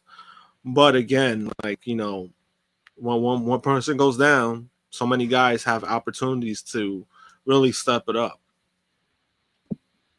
I agree. I think to throw in some more names, Mark Briscoe. You've been doing all this work to kind of get him kind of established as like an upper mid-carder, just push it to a higher level, give him a main event spot. Like you said, Okada is there. Kyle Fletcher has been one of their best wrestlers of 2025. He's another person who you could throw into the mix. Bandito. Like, I agree with Power Driver Finisher in the chat. Like, Bandito and Michael Allen Lewis. I agree. Bandito is one that should be getting more of an opportunity after his performances over the last couple of months. So there's a lot of names that can contribute to filling the void, because it's not going to be one guy that can fill the void for someone like Will Ospreay. It's going to need the collective of everybody. Darby Allin reminded me this week. He's another one that can be called upon to fill that void. I think you're muted, Krssi. Sorry, I would say that's a good point too. That's actually a good point. It doesn't have to necessarily be one person. I would say like it doesn't necessarily have to be one person, but if you even have a collective of guys to step up, that could even help. That can even help a lot too. I think Darby. I think MJF is another person that can help, like put this company back on their backs and like carry it to the next portion of where it needs to go, as these other guys are going to be gone. Yeah, to use the main eventers you got and just create a few new ones. That's all you need. That's I'm gonna say you got Mark Briscoe in there now too. Like put them in there, yo. Yeah, why not? Mark Briscoe's been doing some stuff. Shit, Mark Briscoe was house money too, because nobody really nobody really expected Mark to like really be like this popular, or like, because obviously the Briscoes, obviously they were over, and rightfully so. But for Mark to really take the reins as a singles guy, like you didn't even think he was in the bit. He's been in the tag team, and the fact that we've been getting what we've been getting, and he's clearly enjoying himself. I think that's a plus for me.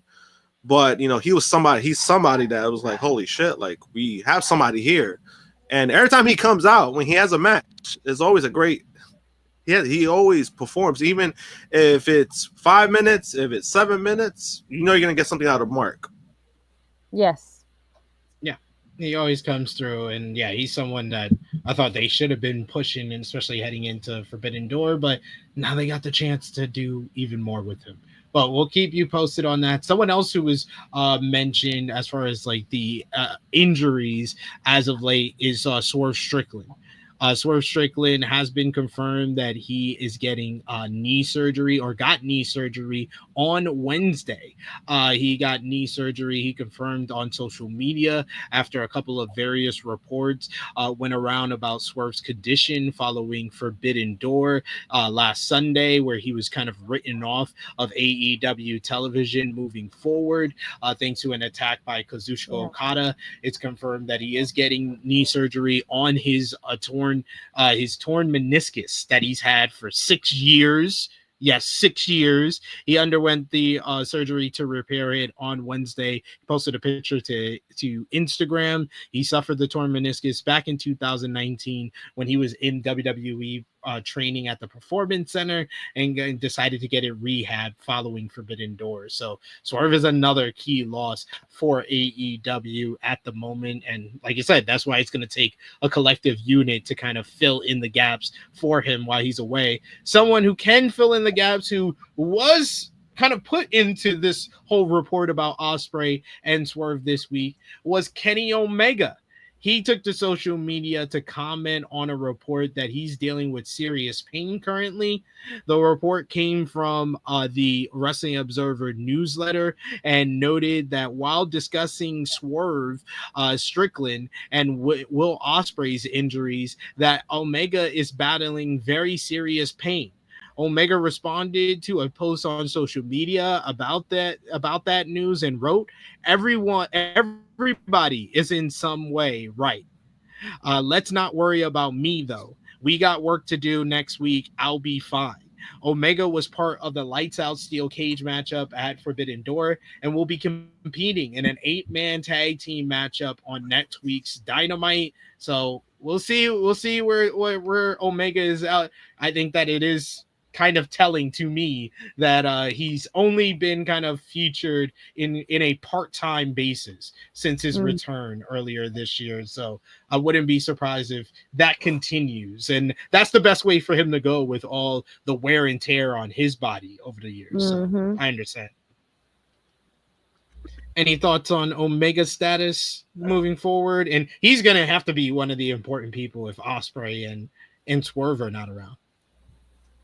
Yeah, I think with Omega, I think you could use him in a capacity of kind of like how they use like CM Punk, where Punk is so being featured on TV, but he doesn't wrestle on Raw, but he wrestles like on like the PLEs.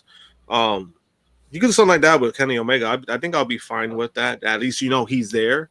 And if he could go, he could go. But yeah, I do agree. I think like a kind of like a part-time-ish kind of for Kenny Omega, I think that's the best option for him going forward. But also, I think it kind of, for him, it kind of makes it feel a little bit more special when we get to see him. Like, oh shit, Kenny's gonna wrestle tonight, or like, oh, he's gonna be like featured on the pay-per-view or something like that. Yeah, it is nice.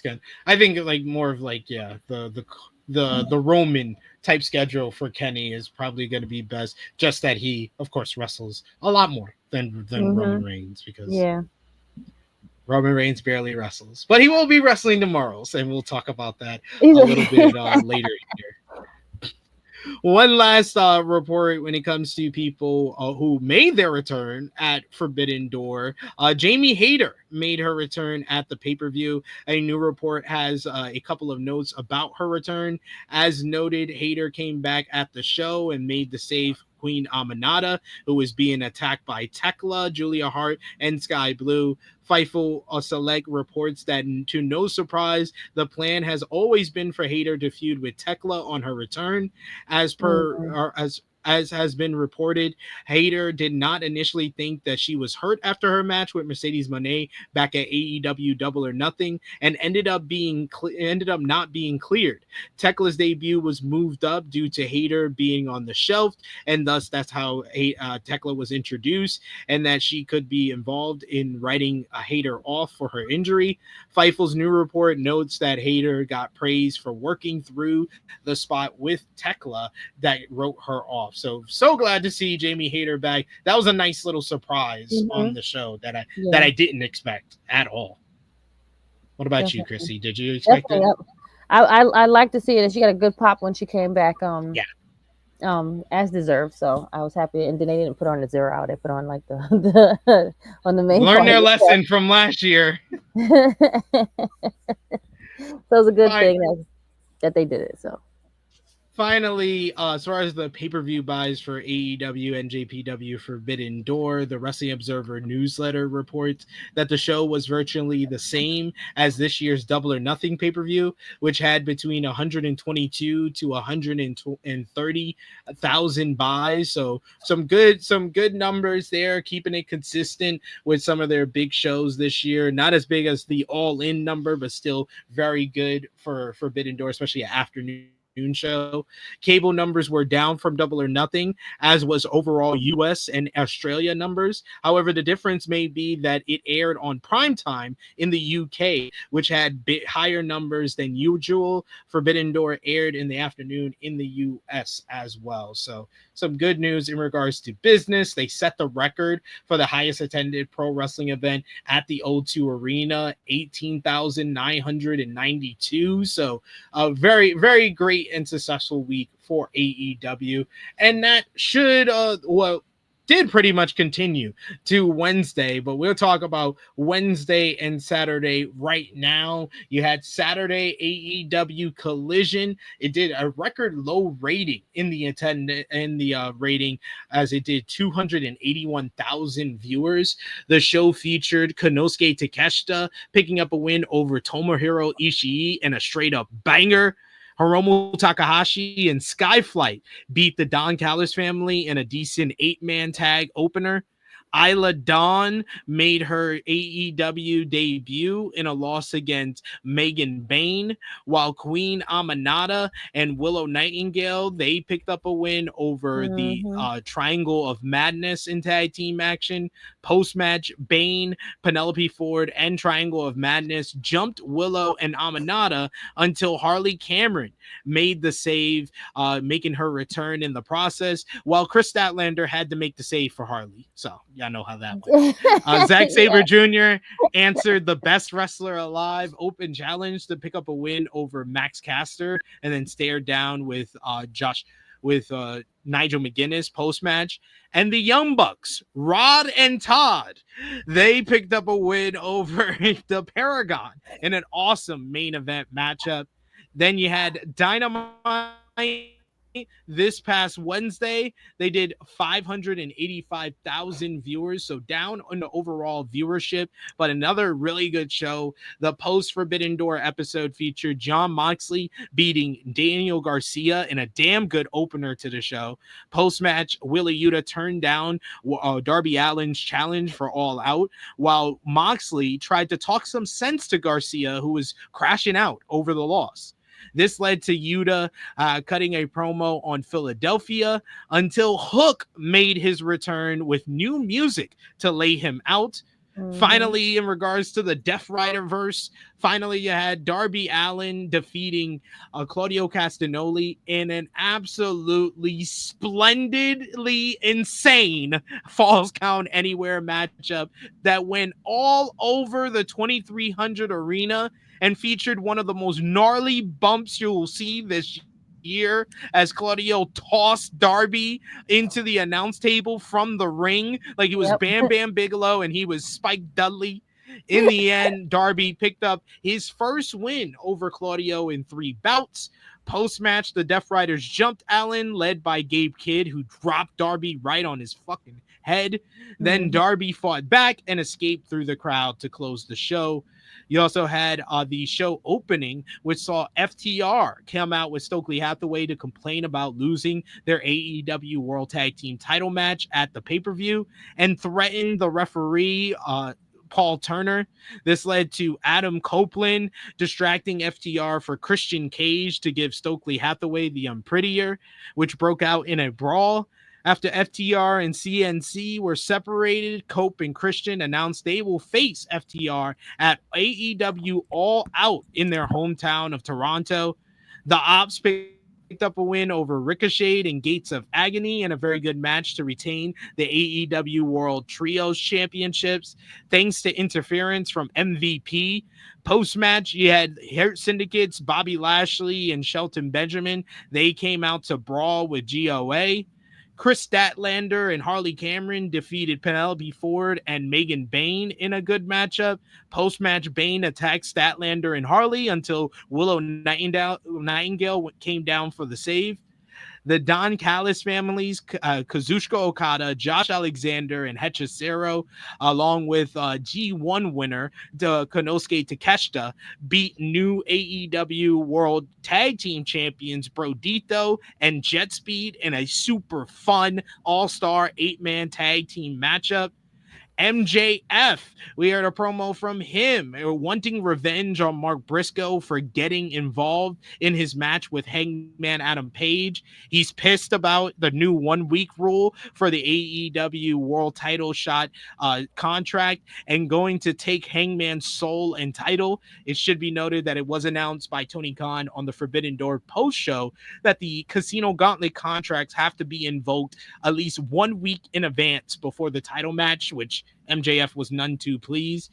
Meanwhile, you had Briscoe, who was back home in Delaware, taking care of his newborn, but hasn't even started to get revenge on MJF, he said. He also wants a shot at the TNT title against Kyle Fletcher at the 2300 Arena.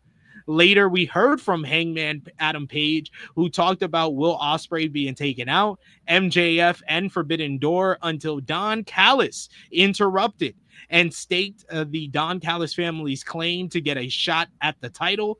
After some of the members surrounded the ring, it was Hangman who took the fight to them, only until he was overwhelmed by the numbers. However, Jet Speed and then Kenny, oh by God, Omega made the save to a huge pop from this 2300 crowd. You get Kenny Omega making the save and reuniting with Hangman Adam Page. They hit their old signature buckshot lariat V-trigger combo on Lance Archer before hugging, and it was announced they will team in an 8-man all-star matchup next Wednesday on Dynamite. This is one of my favorite episodes of Dynamite of the year. I thought it was very focused, had a sense of urgency heading into All Out and knowing what they're going up against with WWE, and that crowd just gave it a different vibe. The ECW arena added so much to this show. Josh, what did you think about Dynamite and last week's Collision as well? I really enjoyed Dynamite this past week. Collision was a really good episode as well. I did like the Kadeshna and Ishii match. That was a fun matchup. But Dynamite itself, going into the 2300 arena, obviously I was like I was intrigued to see how it would look, because it is a smaller venue, really smaller. It's a real small venue. But I did like the look of it because it gave you those old school vibes. It gave me like a ROH kind of feel. When I used to, when ROH was in its peak. So it was fun to see that aspect. But I thought the things they did on the show was really great. Darby and Claudio, they both killed it. Darby going up on that fucking on that facade and it jumps off like he always finds a way to do something like unique, something different. And then my favorite part of the show was the promo with Cope and Christian. Because you're starting to see they're starting to get along, but you can see Christian still trying to be like a dick, especially when he was like He's like, Dax, I heard you have a father. Hey, Cash, you have a father. And then Coke trying to be the baby face, like, whoa, hold on. Everybody started booing, and he told the fans, "You're all sickos." Never mind. He gave it back the microphone, and he's like, "And that bitch is dead." That was great. Like, it really, seeing them pair up, like it feels like it means something, So it's cool to see them together. Obviously, it's a different capacity, but I think that match was going to be fun when it happens at All Out. And it really, I thought the build up for it so far has been really, it's been pretty solid. And then everything else, I mean, like I said about the match, seeing Hangman and Kenny are working together again, that was cool. So there's a lot of stuff I liked on the show. I really don't really have a negative. Seeing Hook too was pretty cool. Yeah. But a new theme, I actually like the theme. To be honest with you, I don't hate it. I know there's some people that hate it, but I don't hate it. I was like, oh, it's actually a really good song in general, and I don't. It kind of low key fits them because it kind of gives you like that low key vibes, and that's how Hook is. Like, he comes out, kicks ass, and then goes home. Like, so it kind of gives those kind of vibes. Like, I liked it. I didn't mind it. I like the fact that they're using like the symbol, like the whole like actually like Batman and shit. Like, they're like leaning into that. I actually like it. But overall, fun episode of Dynamite. Yeah. Even our producer says top 3 Dynamite this year. Can't really argue with that. I think like Spring Breakthrough was the only one better, but easily, top 3. I can agree there. We got here in the live chat, we got Michael Allen Lewis, who says the post show tribute to Taz was great. TK got him tearing up. Yeah, he wasn't expecting it at all, which made it even better with how he reacted to it. So that was really nice. They're basically retiring Taz's jersey in the ECW arena I don't think it's this was it's next Wednesday, on Wednesday's Dynamite, either before or after the show. We do have another super chat donation from Vala. Thank you so much, Vala, for the support. He says another thing about losing big stars is that the woman can get a huge shot to step up. Yeah, I hope, like I said, we mostly mentioned guys on the men's roster, but definitely, me and Jay News talked about it on the Forbidden Door preview last week and on the review on Monday with Professor Chris. They need the women's division to get a bigger spotlight because of the absence of guys like Ospreay and Swerve. You got Timeless Tony Storm, you got Mercedes Moné, who are bona fide superstars. You need to elevate your Chris Statlanders. You need to elevate your Willow Nightingales. You need Athena to have a consistent run and a prominent spot on your roster. And then you could fill in the tiers underneath those people, like your Queen Aminatas, your Teklas, your Julia Harts, your Sky Blues, when Thunder Rosa comes back, when Deonna Purrazzo finds a spot back. Like, I think that you could fill out the roster. Megan Baines probably in that tier with Willow Nightingale and Chris Statlander, of people that it just needs that additional push up to the next level. So I hope that they are able to do that moving towards the future. I agree with that. Let's talk about the big news from what was it? I think it was just last week. Chris Jericho. There have recently been questions and rumors regarding Chris Jericho possibly leaving All Elite Wrestling when his contract is up at the end of the year. AEW president and CEO Tony Khan was asked about former world champion Chris Jericho during the ROH Death Before Dishonor media call.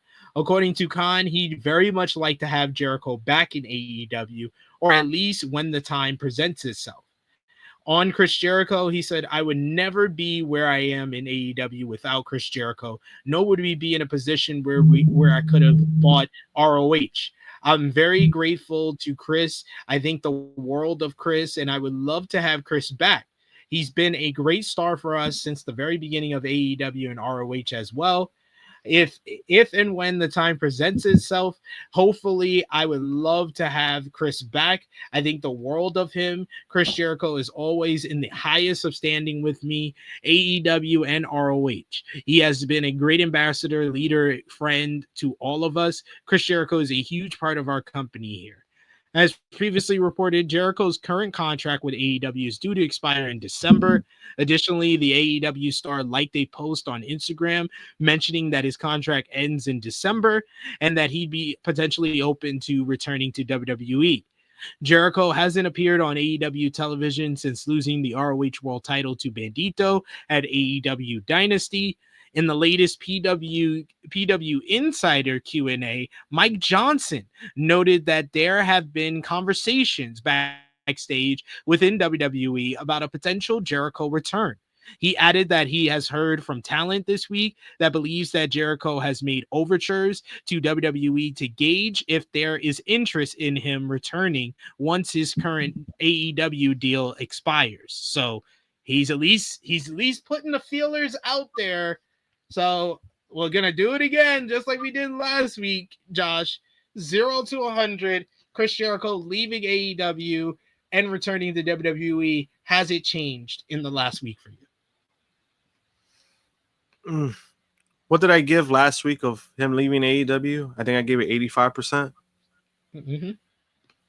I'll bring it down to 80%. Okay. So the Tony Khan comments had an effect on you. A little bit, not that much. Fair. Just because, like, when we gave our kind of take on it, I was just like, you know, when we gave our take, you know, that's what I kind of alluded to, where I was like, hey, he'll probably want to resign him because of that, because of him being a day one person and feel like, you know, he put AEW, he was part of the reason, you know, AEW did get put on the map. So that kind of, I want to say confirmed, but I'm like, it kind of showed how TK feels, and that's why he would want him back.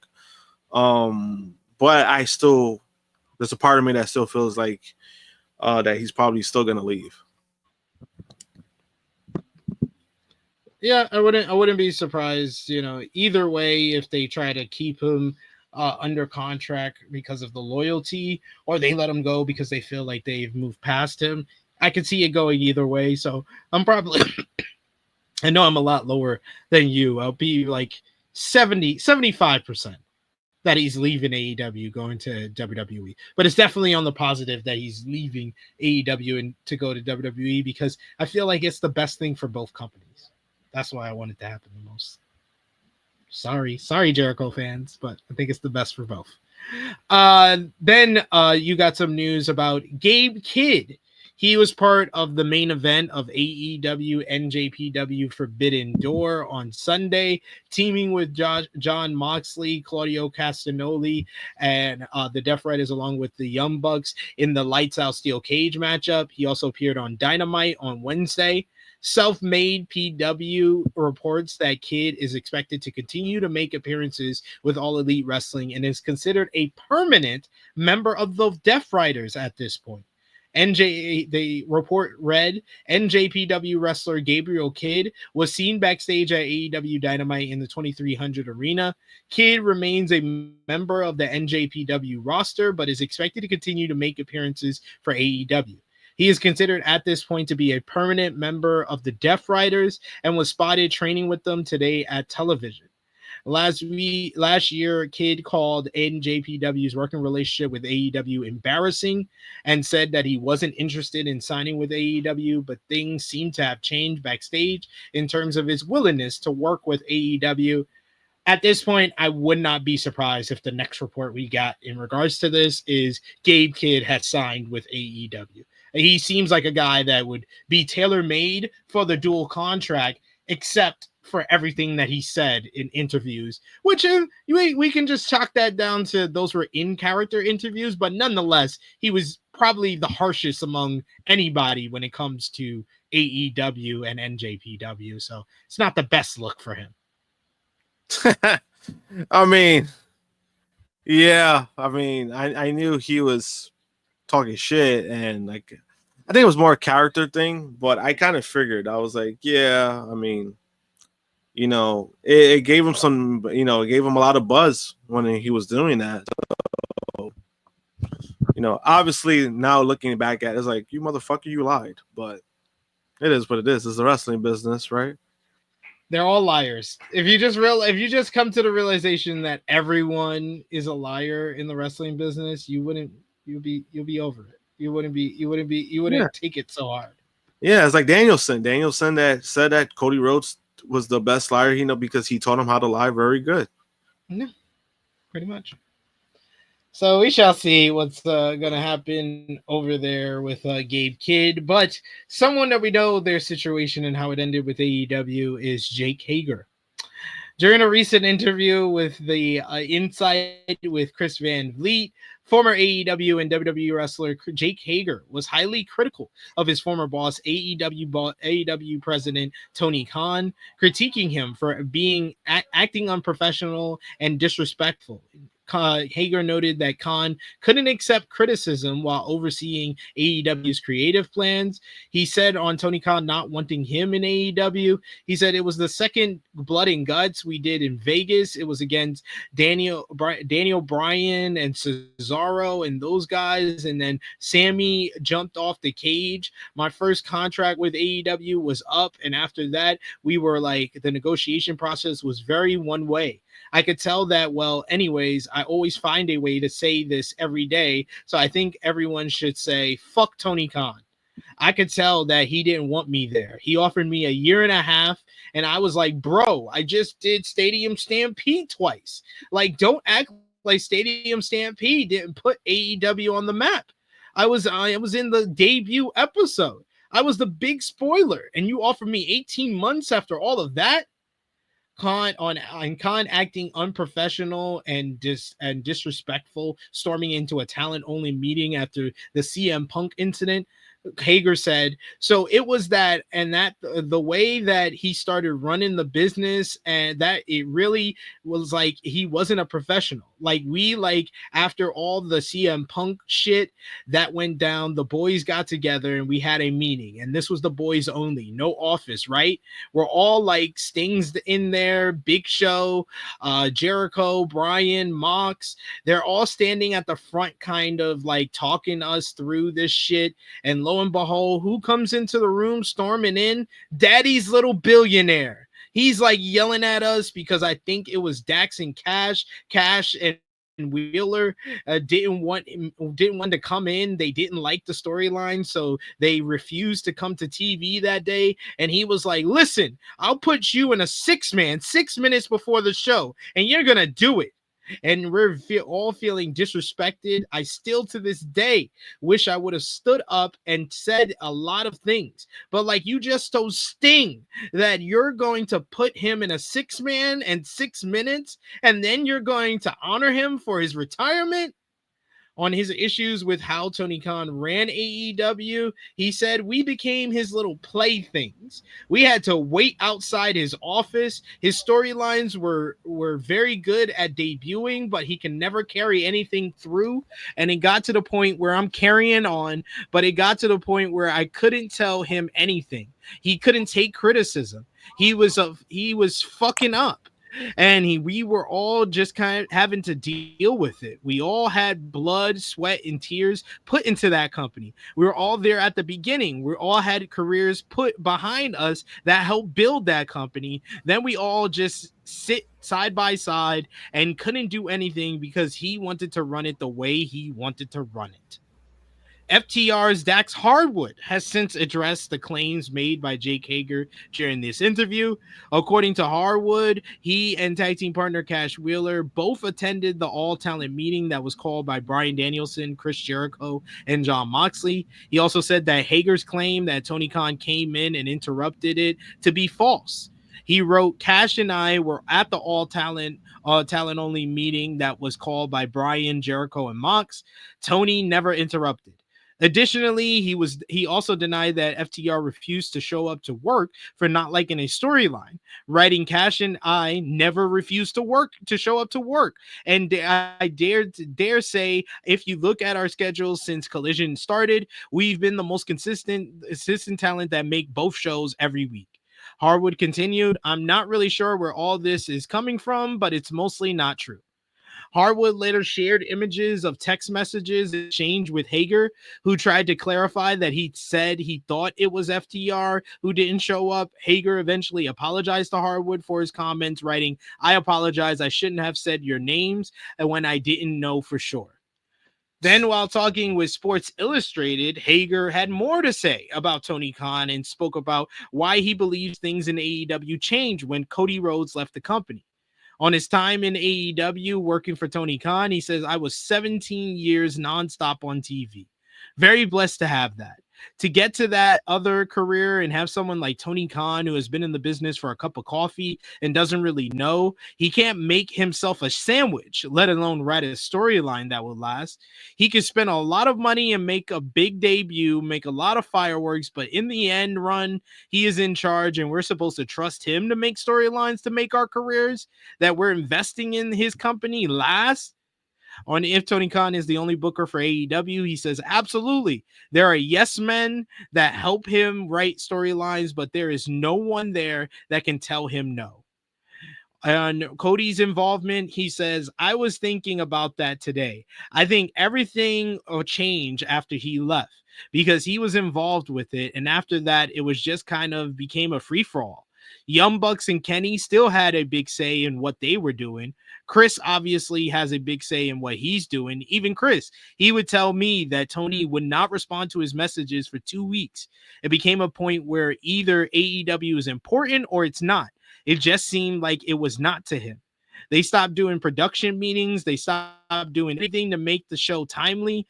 We would be waiting around till 5 p.m. to find out what we were doing that day. What live television show does that?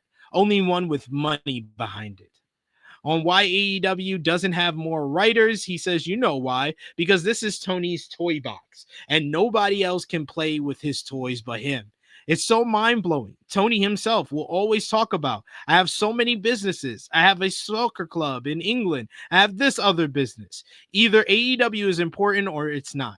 Put some fucking attention on it. Don't make us wait until 5 p.m. to know what we're doing that day. You've been in this business for a cup of coffee. You have no idea what you're doing, and you can't admit that you're making mistakes. Admit that you're making mistakes, and then people can work with you. Other than that, if you want to act like you're holier than thou and you know everything is perfect in pro wrestling, okay, good luck. Josh, we'll start with you. What did you think about Jake Hager's comment, said it being immediately debunked and him having to apologize? I think a lot of it, I think he's full of shit on, and it was proven.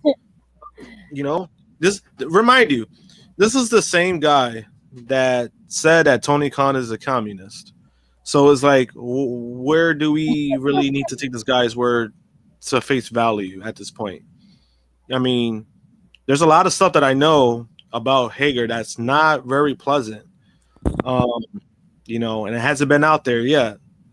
And I think I think these interviews are probably going to have that come out pretty soon. That's just my assumption. But, I mean, a lot of stuff he said, I mean, it just it comes off bitter, comes off somebody who is unhappy.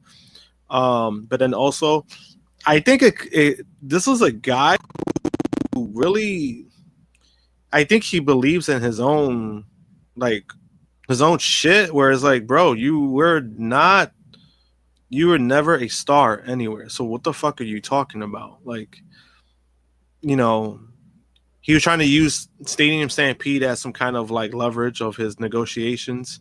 He tried to use blood and guts while calling the guys still their WWE names, not even AEW names. So that should tell you how he feels, right? I don't know. This whole thing was just like, who the fuck is this guy? I knew a lot of stuff that he said is not true. I do know about the in-talent meeting. I've never heard of Tony Khan running into it. That would have been out there. That would have been a thing. There's no way you can't tell me like that. Oh, that would have. Yeah, he says that. And he's like, you say that about Sting? I know for a fact that's not 100. That's wrong. hard to believe. Yeah, that's very hard to believe. That's definitely bullshit.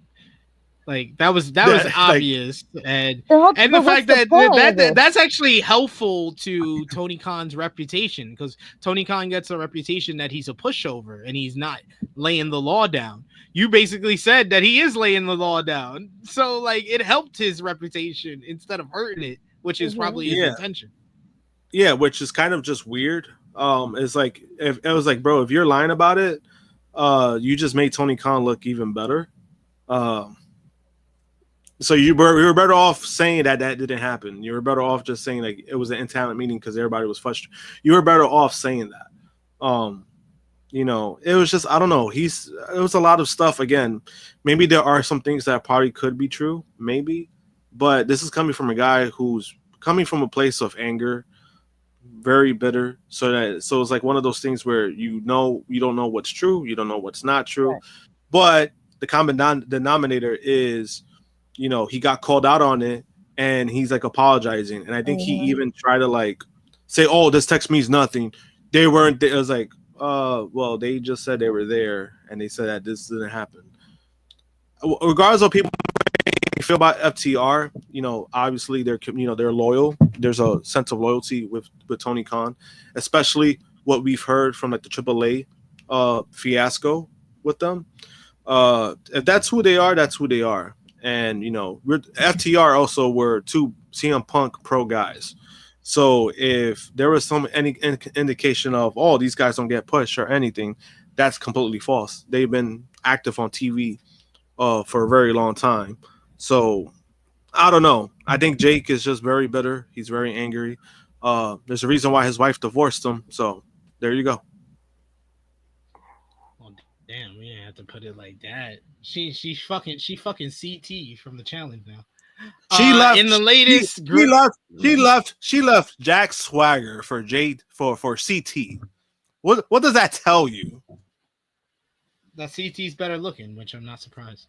In the latest episode, he's one of the GOATs. In the latest episode of Grilling JR, Jim Ross confirmed that he had signed a new contract with All Elite Wrestling, which will keep him in the company for another year. Ross also noted that he did not talk with WWE, despite that rumor started by Jonathan Coachman. He said, I saw somewhere online, someone sent me something where I was negotiating with WWE to go back. I hadn't heard that one.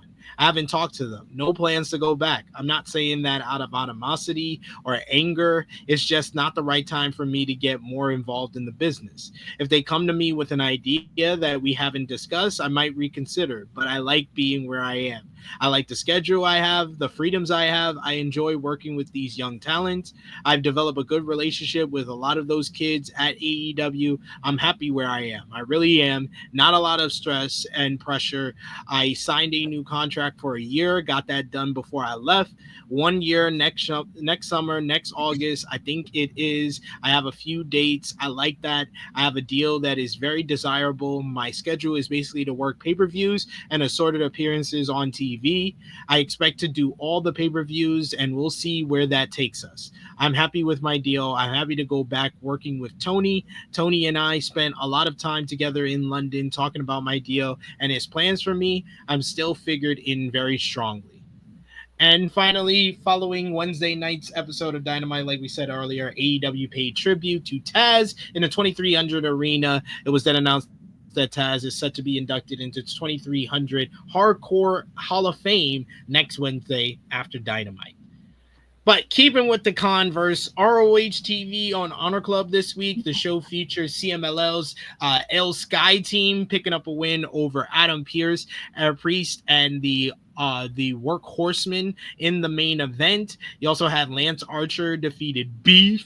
You had Akamura, who beat Stigma, and MXM Collection picked up a win over the Dark Order in tag team action, while Taya Valkyrie beat Allison Kay. Then last night, you had a Ring of Honor Death Before Dishonor live from Philadelphia to 2300 Arena. The show featured Athena defeating Mina Shirakawa in a great main event to retain the Ring of Honor Women's World Championship. Thanks to this win, Athena will hit 1,000 days as champion.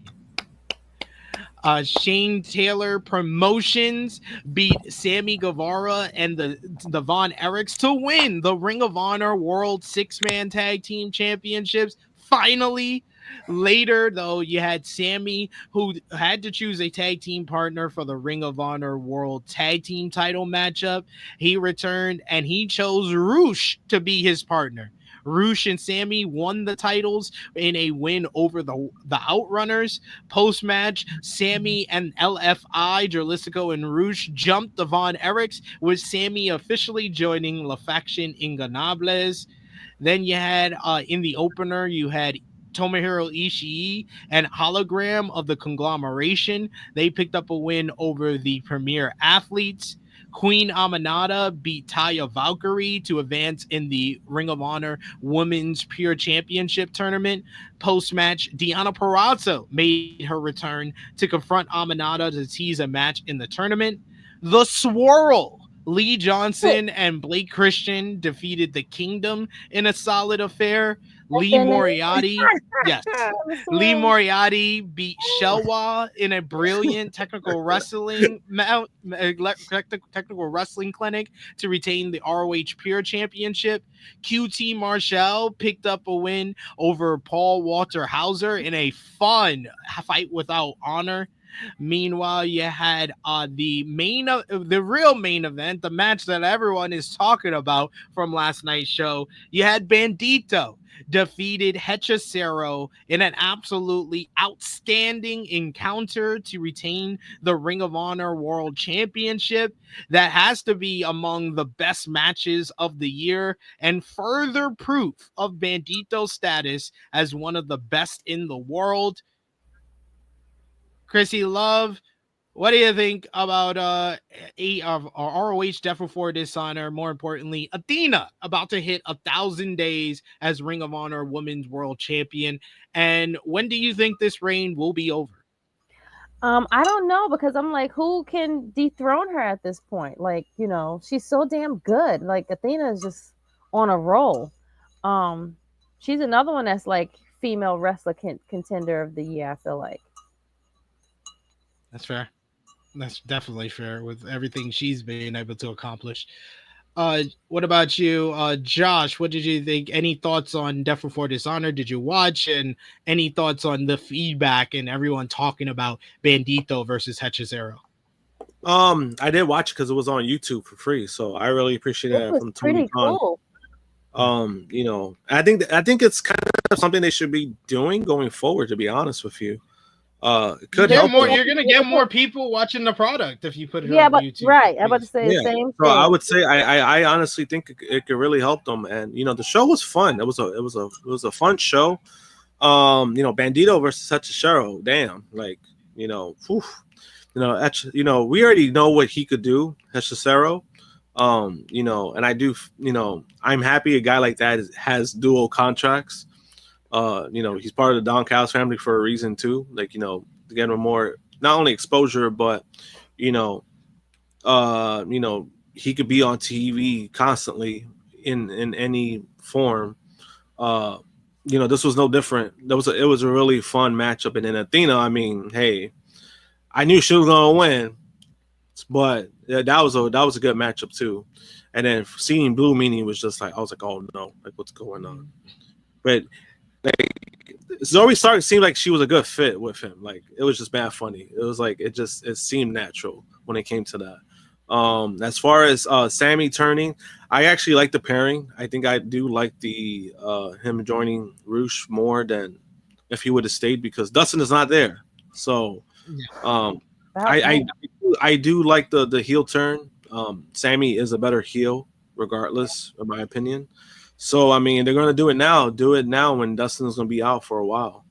Oh, what's wrong with Dustin? Double knee surgery. He got knee replacement surgery. Oh, so this old ass needs to sit down somewhere. See?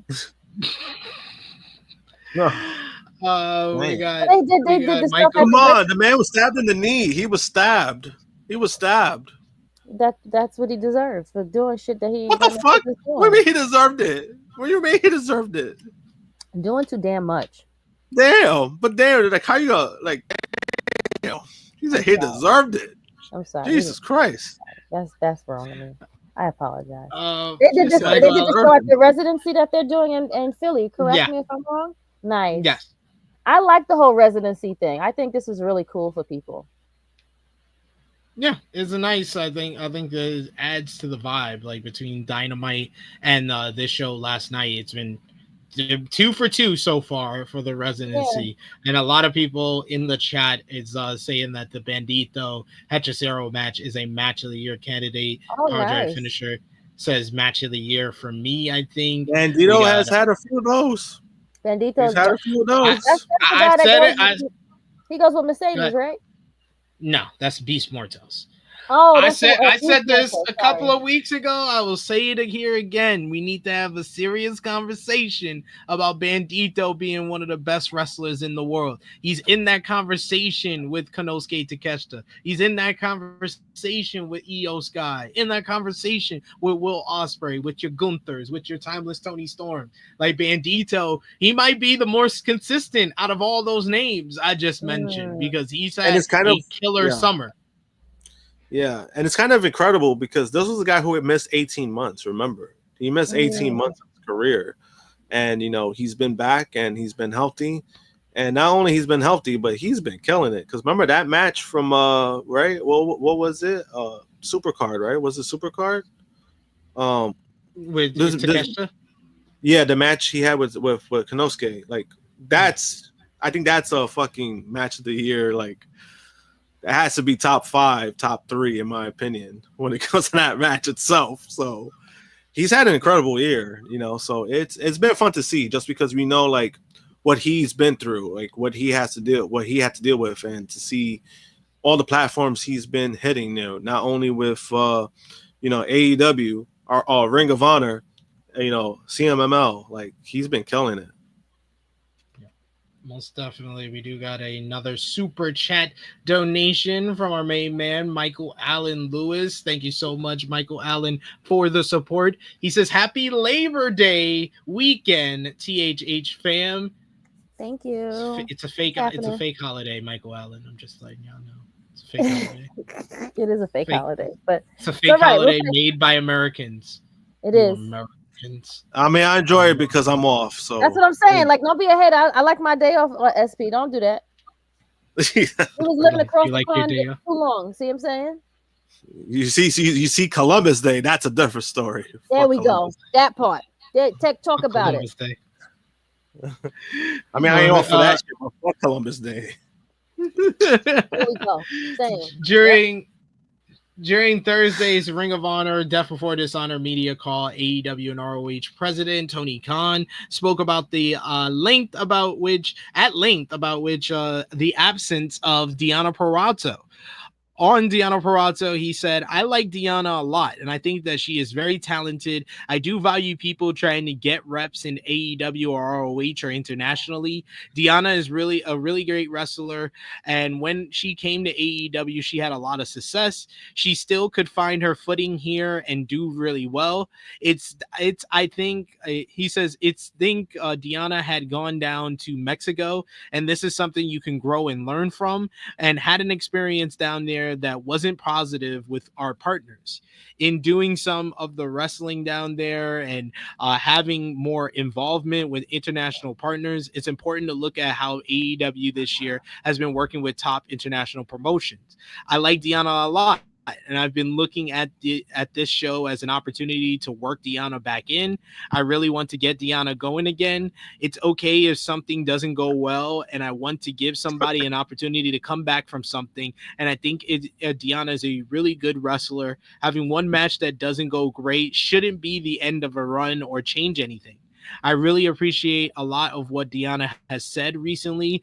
Positive comments about AEW. I feel positive about her too. That's why we brought her here. on plans for her to compete in the pure women's title tournament. He says, I think Deonna is an excellent wrestler and she's going to be in the pure championship tournament. I really want to get Deonna going again, and I think that she could bring something that's different to this tournament. I think she brings a lot of positive things, and I really want to stress, if one thing doesn't go perfectly, it's okay to take some time and we're reevaluating. On his thoughts on her positivity, he says, Deonna has been really positive of AEW, and I want to give Deonna a good opportunity. I'm still very interested in Deonna wrestling, and she has been open to that she wants to get out there and wrestle more on the independents and take advantage of the opportunities in ROH when they come. Based on the positive sentiment she's been putting out there and her wanting to do the work and the body work she's put up in her career and what I know she's capable of at her best, absolutely. I want to give Deonna opportunities. Deonna is somebody that is a good example of how to conduct yourself in the locker room, even if you're not necessarily featured on TV. Being very positive in the sentiment of the company and also expressing an interest in going out and wrestling, taking advantage of the opportunities to go out there and get in the ring and make the most of them. He talked about Deonna Purrazzo for 17 minutes straight. No this way, man, for real? yeah, this man was like, yo, I love me some Deonna. I'm tired of y'all saying I don't love Deonna. I love Deonna. I don't know whether to believe him or not. It's I got to see how he uses her after this. Right. I'm about to say, I think where people was trying to figure out is like the way you used her. Don't talk about when she went to another promotion and all this other stuff was like that. You didn't use her the way she should have been used. And that's where you drop the ball, and that's where you have to take accountability for what you've done, because you are one of the people that are one of the writers at the table that writes these people and their stories. And she really never had a story. She really never had anything to start from. Like, she had a good transition to come in, but you never did anything with her. So how can you fix that? I'm hoping they can. Senior Nerd says either release Deonna or build her in ROH and have her beat Athena for the women's championship. It doesn't seem hard to just, if you're not going to use her in AEW, use her in ROH. It just doesn't seem that hard. Fightful Select reports that Ian Riccaboni has received a lot of praise backstage for his work as an announcer in AEW and Ring of Honor. Riccaboni specifically got praise after a series of double tapings that happened again after last night's Dynamite. Riccaboni is expected to be featured more often while the company is in Philadelphia. Riccaboni primarily works as the lead announcer for Ring of Honor, but has done work for AEW Dynamite several times, including earlier this year. For the double tapings, he was used to give Tony Schiavone a break from working over 4 hours for multiple shows. He also works to fill in for other commentators when asked. Riccaboni recently signed a new deal with AEW. He's said to be beloved backstage, with several wrestlers saying they hoped he would get a more permanent role in AEW. AEW, meanwhile, is happy with the commentary team, and Riccaboni has a day job that he enjoys doing. He also is devoted to his family, which AEW respects. So we'll see. I always ask for more Riccaboni, and I'm glad that AEW is asking for more as well. But talking about AEW's partner promotions, you had RevPro last weekend in the UK ahead of Forbidden Door. They had their Global Wars UK show, which featured Hiroshi Tanahashi, Katsuyori Shibata, Zozaya, Speedball Mike Bailey, and Michael Oku, beating Cowboy Way, Hechicero, Robbie X, and Kyle Fletcher in a very fun 10-man all-star main event. You also had Young Guns defeated Grizzled Young Veterans in a banger to retain the Rev Pro Undisputed British Tag Team Championships. Tomohiro Ishii picked up a win over Jay Joshua in a hard-hitting bout, while Athena made a surprise appearance to beat Mercedes Blaze. Leon Slater beat Francisco Akira, while Mercedes Moné defeated Emerson Jane in a great match to retain the Rev Pro Undisputed British Women's Championship and add a 9th title to her collection with the Discovery Wrestling Scottish Women's Championship. Post-match, Cutthroat Collective jumped Moné until Kanji made the save. which led into the next night, RevPro 13th anniversary. The show features Shaw Samuels defeating Ricky Knight Jr. in a strong main event to win the RevPro Undisputed British Heavyweight Championship and keep his career alive. An emotional scene to end the show. Danny Luna, Kanji, and Mercedes Moné picked up a win over Cutthroat Collection and Collective in a solid trios opener. Post-match, Alex Windsor tried to embarrass Sapphire Reed, who led a revolt and had CTC turn on Windsor, kicking her out of the group and sending her to AEW. Nino Bryan, beat Robbie X in a good match to retain the RevPro Undisputed British Cruiserweight Championship. Connor Mills and Jay Joshua defeated Cowboy Way in a fabulous match to win the Great British Tag Team League final. Persephone picked up a win over Emerson Jane. Zack Sabre Jr. beat Zosiah in an excellent technical wrestling clinic. Post-match, the RevPro locker room and fans gave Zosiah a farewell because he has signed with WWE. And Leon Slater defeated Michael Oku in a superb encounter that was a fight over the number one spot in the Brit Rest scene. Post-match, Oku looked distraught and couldn't shake hands with Leon. So we'll keep you posted on what's going on over in RevPro. And then last night you had CMLL's Grand Prix.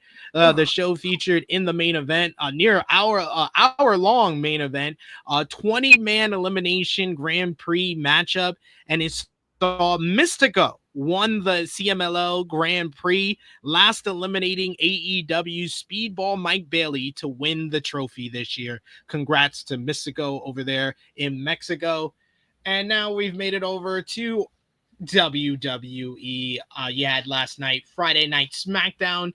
The show featured John Cena once again getting the better of Logan Paul on the mic, actually apologizing to the poor kid from Belgium. That was a nice scene, and putting more pressure on Logan Paul ahead of WWE Clash in Paris. Meanwhile, Logan's pal, Drew McIntyre, called out Randy Orton to talk some sense into him, telling him that he shouldn't be fighting him for Cody Rhodes, considering he took advantage of his injury in the King of the Ring final. But Orton said that he did it because McIntyre's a prick, leading to a brawl between the two, with Orton getting the better of McIntyre once again. Chelsea Green and Alba Fire injured the leg of Charlotte Flair ahead of a scheduled WWE Women's Tag Team Championship match, which led to the match being canceled. This led to Alexa Bliss picking up a win over Chelsea in one-on-one action. Post-match, Green and Fire jumped Bliss until Flair tried to make the save, but because of the injury, they were able to take advantage with Alba and Chelsea standing tall in the end. The Street Profits picked up a win over Mello Don't Miz after a distraction from the Wyatt Six. Now Street Profits will challenge Wyatt Six for the tag team titles at tomorrow's Clash in Paris. Hopefully And Sami Zayn. Sami Zayn defeated Solo Sikoa in a very good main event to win the United States Championship to a huge ovation from the Lyon, France crowd, with the help of Jacob Fatu and Jimmy Uso, who fought off the MFTs for Sammy. What did you think about Friday Night SmackDown yesterday? And more importantly, Sami Zayn becoming the U.S. champion and further burying the MFTs, which I'm not surprised. Krssi. Didn't see it, but sounds like a predictable SmackDown. Yeah. Nothing mind blowing. They don't try to mind blow you here. Yep. And just about the OMG moments now. They don't really give a shit about anything else. So, yeah. What else are you gonna do? You know, Josh. I mean, the crowd made up for the show at this point. Loud crowd. They had a great chant. They chanted, "We ain't got no more money," by the way, for one of the, I guess, like when they were on commercial, I guess they were promoting something, and that's what they chanted. They legit chanted that. So I thought that was, I thought that was great. That just the Cena promo was really good too. You know, the fact that this kid, I don't know, man. They keep finding him. They must be telling him to come. It's kind of funny Yeah. that how he got over off of that, and then now it's like, oh, kind of redemption, I guess. Like, I guess, right? Like, kills are already popular. I love Cena using it as his way of showing how much of a good guy he is now that he's turned babyface. Yeah, I mean, that was great. Like, I thought that alone was great, and he did own Logan Paul again. Logan Paul sucks on the mic. Yeah. And that proves it. Sami Zayn winning was cool. It's just one of those things where obviously they did it for like a crowd pleaser, like they did it for the moment. But I prefer Sami Zayn to be the United States champion than Solo at this point. You know, it was. He did Well, what he how needed long to was his reign? His reign wasn't even that long, right? Like it wasn't. Like, Started in June, so 2 months. Started in June. It's like 2 months, and you know, I mean, it's good enough for Solo, I guess. Yeah, that's what I say. Listen. But then they're burying that group even more now. It's like, yeah, I mean, people want. I think Solo had an interview where he was like, "Oh no, we're like in the third," and it's like, "No, bro, give up, give it up. This is not the bloodline. Bloodline is dead. Y'all not the bloodline, bro. Y'all not even close. Like, give it up. This ain't no third inning. This is like way after the game finished and you guys are going home. Like, this is what that is now. There's no game anymore. The game was over. It was over. Like, that's it. Like, we gotta let it go. Y'all just started playing fucking a game in the back of the fucking Rite Aid across the street. Like, what the fuck? Some big news happened this week. Well, not the biggest news, but Vince McMahon. We had a Vince McMahon sighting once again, ladies and gentlemen. Vince McMahon celebrated his birthday in New York City last Saturday night at Gotham Hall. PW Insider reports that many WWE stars attended the party, including John Cena, The Undertaker, Kane, Michelle McCool, Sheamus, Ron Killings. Other WWE names at the party include Bruce Pritchard, Shane McMahon, Sergeant Slaughter, Gerald Briscoe, and JBL. McMahon's actual birthday was last Sunday. He is now 80 years old. Since his exit from WWE, McMahon has started a new financial firm and has been rumored to want to get back involved with wrestling. Fightful Select has an update with more details on his birthday party. Fightful notes that the outlet spoke to multiple people who were in attendance at the event, invited or heard about the process. Nobody was willing to talk on record, only on background. Members of the WWE roster said that they were not so surprised by how many wrestlers were in attendance. One talent who has a lot of experience with working with McMahon informed Fightful how many wrestlers still feel like they owe something to Vince. The anonymous individual stated that a lot of people here still feel they owe Vince something, even though he made his money back on them tenfold. Another WWE talent who didn't attend the event said that multiple wrestlers want to see the sexual trafficking case with Janelle Grant play out in court before they ultimately sever ties, as that is what they would want if the situations were reversed. The party was reportedly intended to be kept very quiet, and nobody spoke about the event until photos began surfacing online. It said that nobody would have known about the event had the photos not leaked. Attendees were reportedly encouraged to take photos by professional photographers who was at the event if they wanted photos. As noted, WWE Hall of Famer Jerry Lawler later shared a photo of himself at the event on his Instagram stories with himself with The Miz, Maurice, okay, Drew McIntyre, Sheamus, and Titus O'Neil. Lawler was later reportedly asked by multiple people to delete the photo, which he did. One person who was in contact with Lawler reportedly said that Lawler is a ride or die for Vince McMahon, and that's something that will never change. Additionally, Fightful reports that they were told that multiple other current WWE superstars were in attendance at the party, but nobody would reveal any names. That said, Fightful also notes that many superstars claimed that they were invited and did not attend. Others also would not have been able to go because they had travel obligations for WWE's Road to Clash in Paris tour in the UK. Cena remained close to McMahon even after the sexual misconduct claims surfaced in 2022. Pritchard and JBL have also reportedly remained in close contact with McMahon.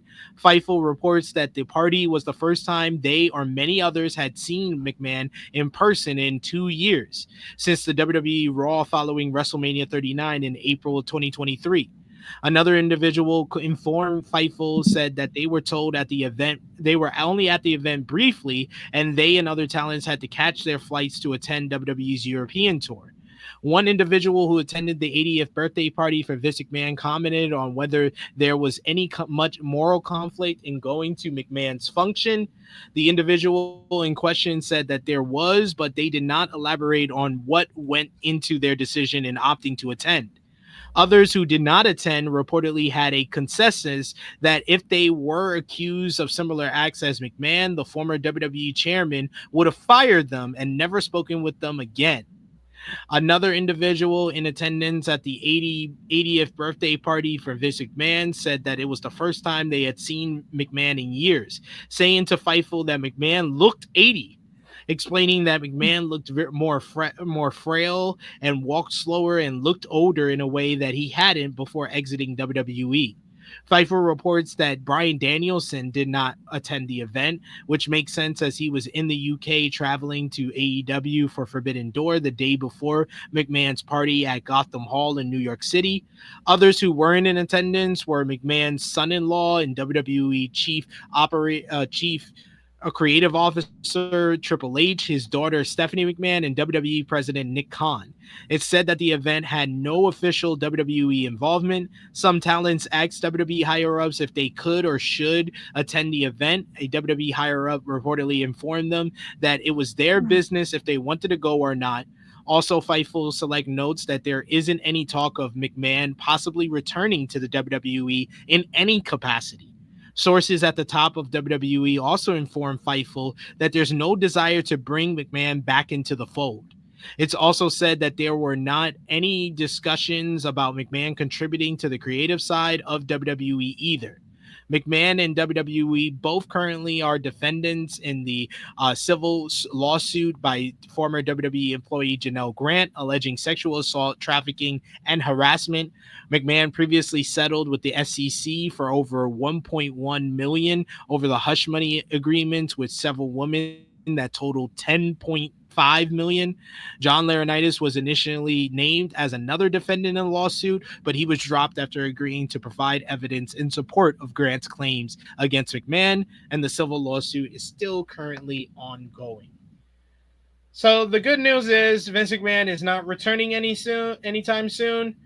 The bad news is your favorite WWE superstar may or may not still be cool with Vince McMahon. More of the story. Glad I could help. What are you gonna do? Gotta stick by your boy, yo. I'm just gonna say it. I'm just gonna say it here. If I get accused of anything even remotely close to what Vince McMahon does, you have all the rights to kick me off of Tru Heel Heat and never go to my birthday party. Then he had WWE has made several media rights moves in the last couple of weeks after announcing that their PLEs will be moving to ESPN, starting with WrestlePalooza on September 20th, and that Saturday night's main event will now move exclusively to Peacock. The Wrestling Observer newsletter reports some additional details from the deals, noting that the ESPN deals allows WWE to start their next round of negotiations earlier if media rights fees continue to climb. The current WWE ESPN deal is set to expire in August of 2030. A part of the reason that WWE was able to exit Peacock early and move to ESPN, starting with WrestlePalooza, was because WWE negotiated a reduced rate for what Peacock would have to pay them through March of 2026, while still retaining NXT PLEs and the video library for the time being. Peacock will also now be the exclusive home of Saturday night's main event until October of 2029, a move that reflects Peacock's desire to retain WWE subscribers, but also NBC's disappointment in the show's linear ratings. WWE reportedly wanted to air John Cena's final match on a December 27th edition of Saturday Night's Main Event, but NBC declined the date, cementing the remaining two 2025 Saturday Night's Main Event for November 1st in Salt Lake City and December 13th in Boston. In addition to WrestlePalooza on September 20th, Crown Jewel on October 11th, and Survivor Series on November 29th will also air on the new ESPN app, and ESPN is considering airing portions of the show on their linear channels as a way to push viewers to subscribe to the app. My question to y'all guys is how bad do you think the hit is going to be from WrestlePalooza going head to head for AEW? All Out? Like, is this going to be like the lowest bought AEW pay-per-view ever? Because you got to assume that ESPN is going to go ham on the promotion of WrestlePalooza next month. They are. It's unfortunate because everyone just wants to watch wrestling and enjoy it in a certain any capacity, and I think a lot of people will go and buy the WrestlePalooza BS instead of buying AEW, which will probably be even cheaper. But you know, hey, what are you gonna do? Well, if you have the subscription, I guess it's free. So, what are you gonna do? What about you, Josh? How bad do you think WrestlePalooza is gonna hit AEW? Do you think they go below 100,000? I'll be the high man on this. I think it still goes 100K. Because if you're gonna get like those hardcore fans to still buy, they're gonna end up buying it regardless. So I think that anything past 100K, I think it's a success. It's, you know, I don't know. It's just one of those things where I understand the tactic of it. I understand like the mindset of like, oh, if we're gonna get this on this show, then people are gonna tune in for that. I mean, it's really tough for me to say, but I do feel like, you know, when it comes to AEW pay-per-views itself, it's usually the hardcore fans who are buying that anyway, like the AEW core fans who are really buying that. So in that aspect, I don't think it really hurts them that significantly. I think they do take a hit. I think it will be lower than Forbidden Doors, to be honest with you, but that's about it, I think. But I think anything past 100K, I think that would be a success. I think it's going to be between 90 to 105K for All Out. It's going to definitely be the lowest bought AEW pay-per-view of the year. I don't think it's going to get hit like significantly hard. If they get below 90K pay-per-view buys, that's hit really, really hard. That's why I'm thinking 90 to 100, 90 to 105. That seems doable and should be the goal for All Out, considering the competition. Because not only you're going against the machine that's WWE, now you're going against the machine that's ESPN. So it's going to be the double whammy of promotion in my eyes. I think that's what it's going to look like. But we shall see. Yeah, WWE, and WWE fans, they're kind of like dumbasses anyway. So they'll fall for that anyway. Yep. WWE Raw on Netflix this week. The show featured Roman Reigns kicking off the broadcast from Birmingham to a massive pop from those fans. Paul Heyman and Bronson Reed interrupted to taunt the OTC in an entertaining promo exchange that led to a pull-apart brawl that went on the rest of the night, leading into the main event of the evening and fighting backstage as well.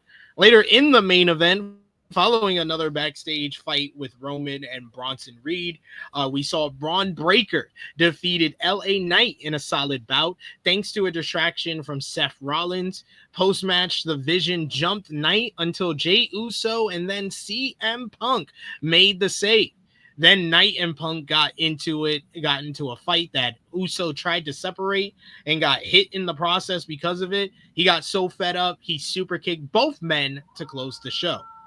Dragon Lee beat JD McDonough in a good opening matchup, thanks to help from AJ Styles in the matchup. God damn, that's loud. Fighting off Dominic Mysterio. Later, you had Styles picking up a win over Finn Balor in a solid bout.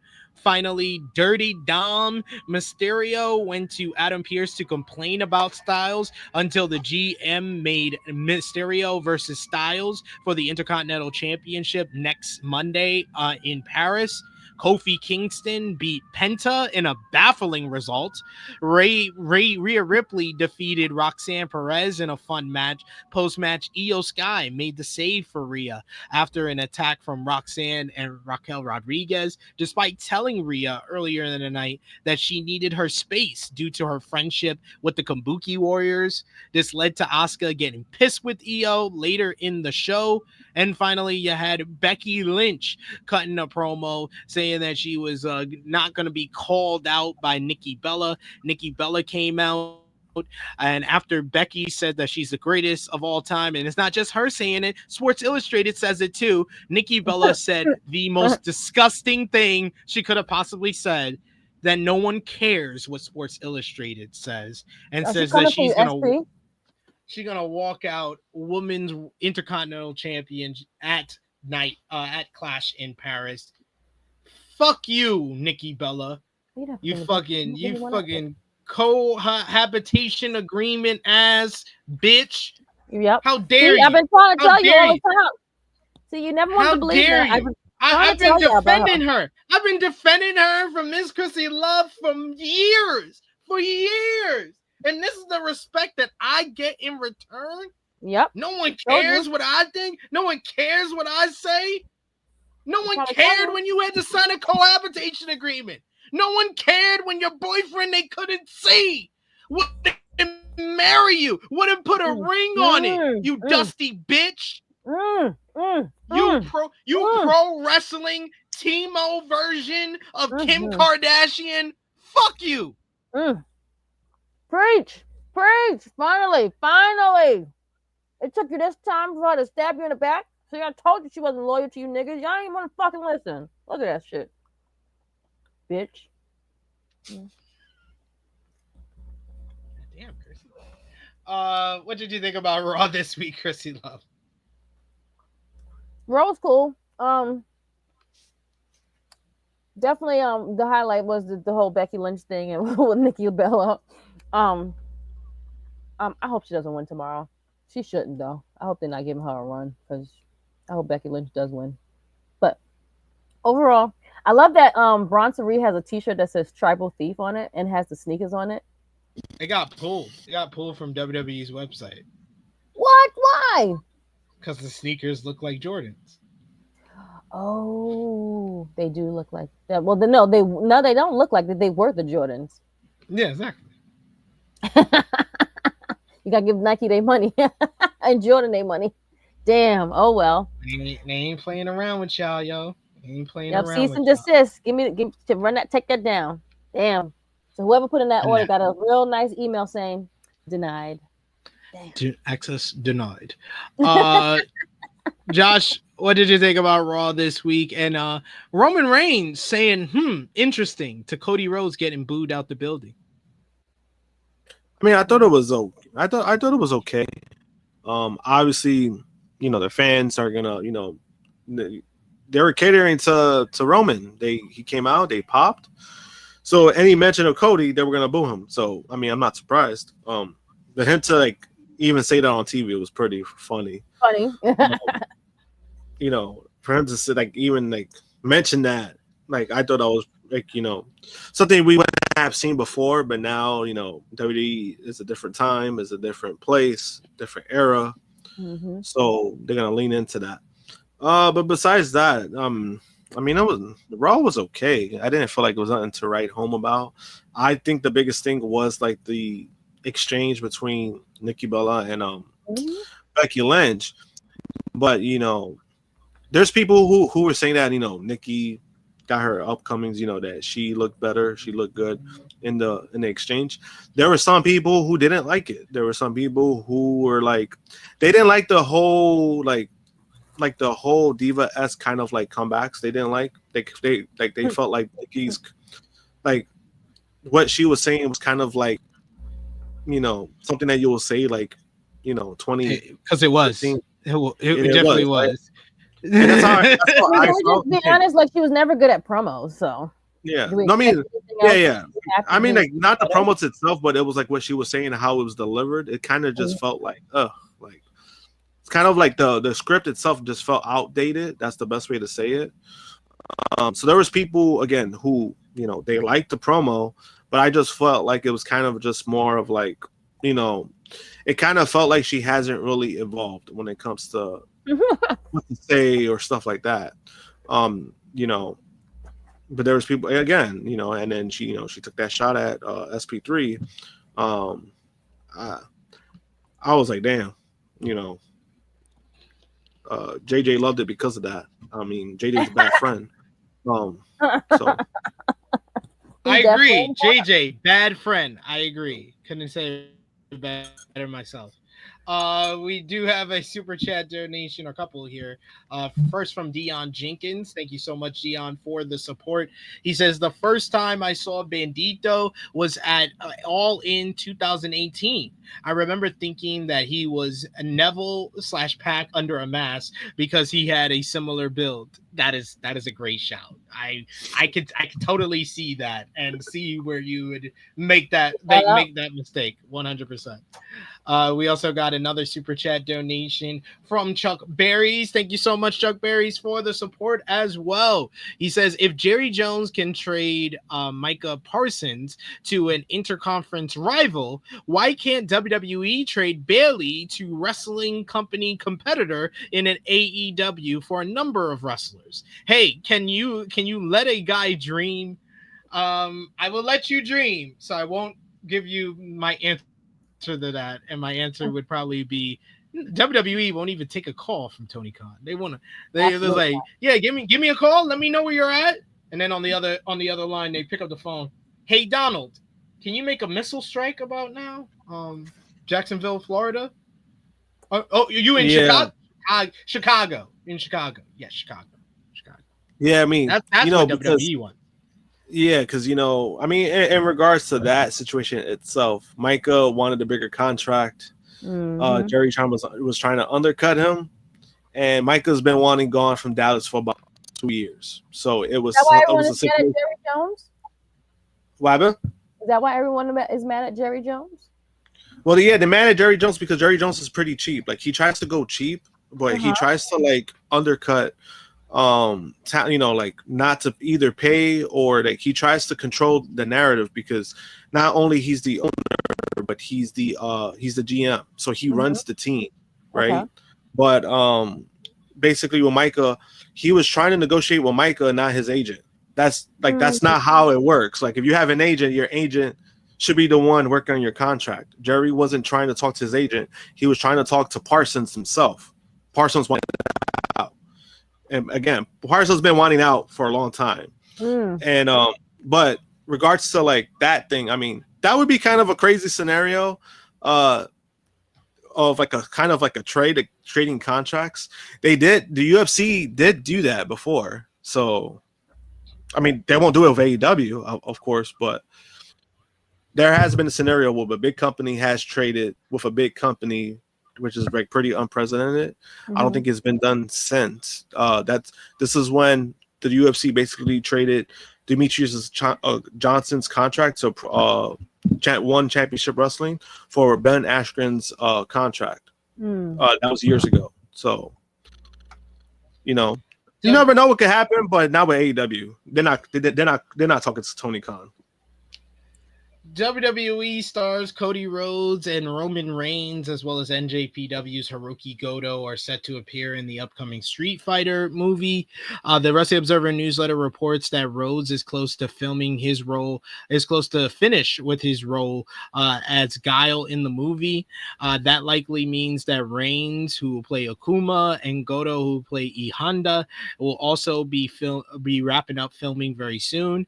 Rhodes is expected to be done by September 20th, which is when WWE holds their WrestlePalooza event in Indianapolis. The dates for both Reigns and Rhodes are said to be similar, and there will be some crossover, but not by much.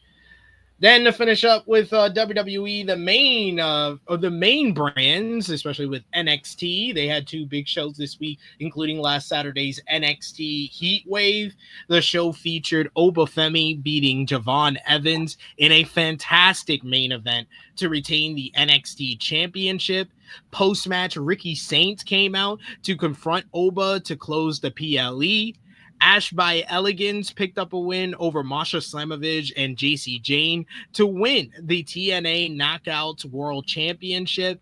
Meanwhile, Alola Vice defeated Kalani Jordan and Jada Parker in a good opener to become the number one contender for the NXT Women's Championship at No Mercy.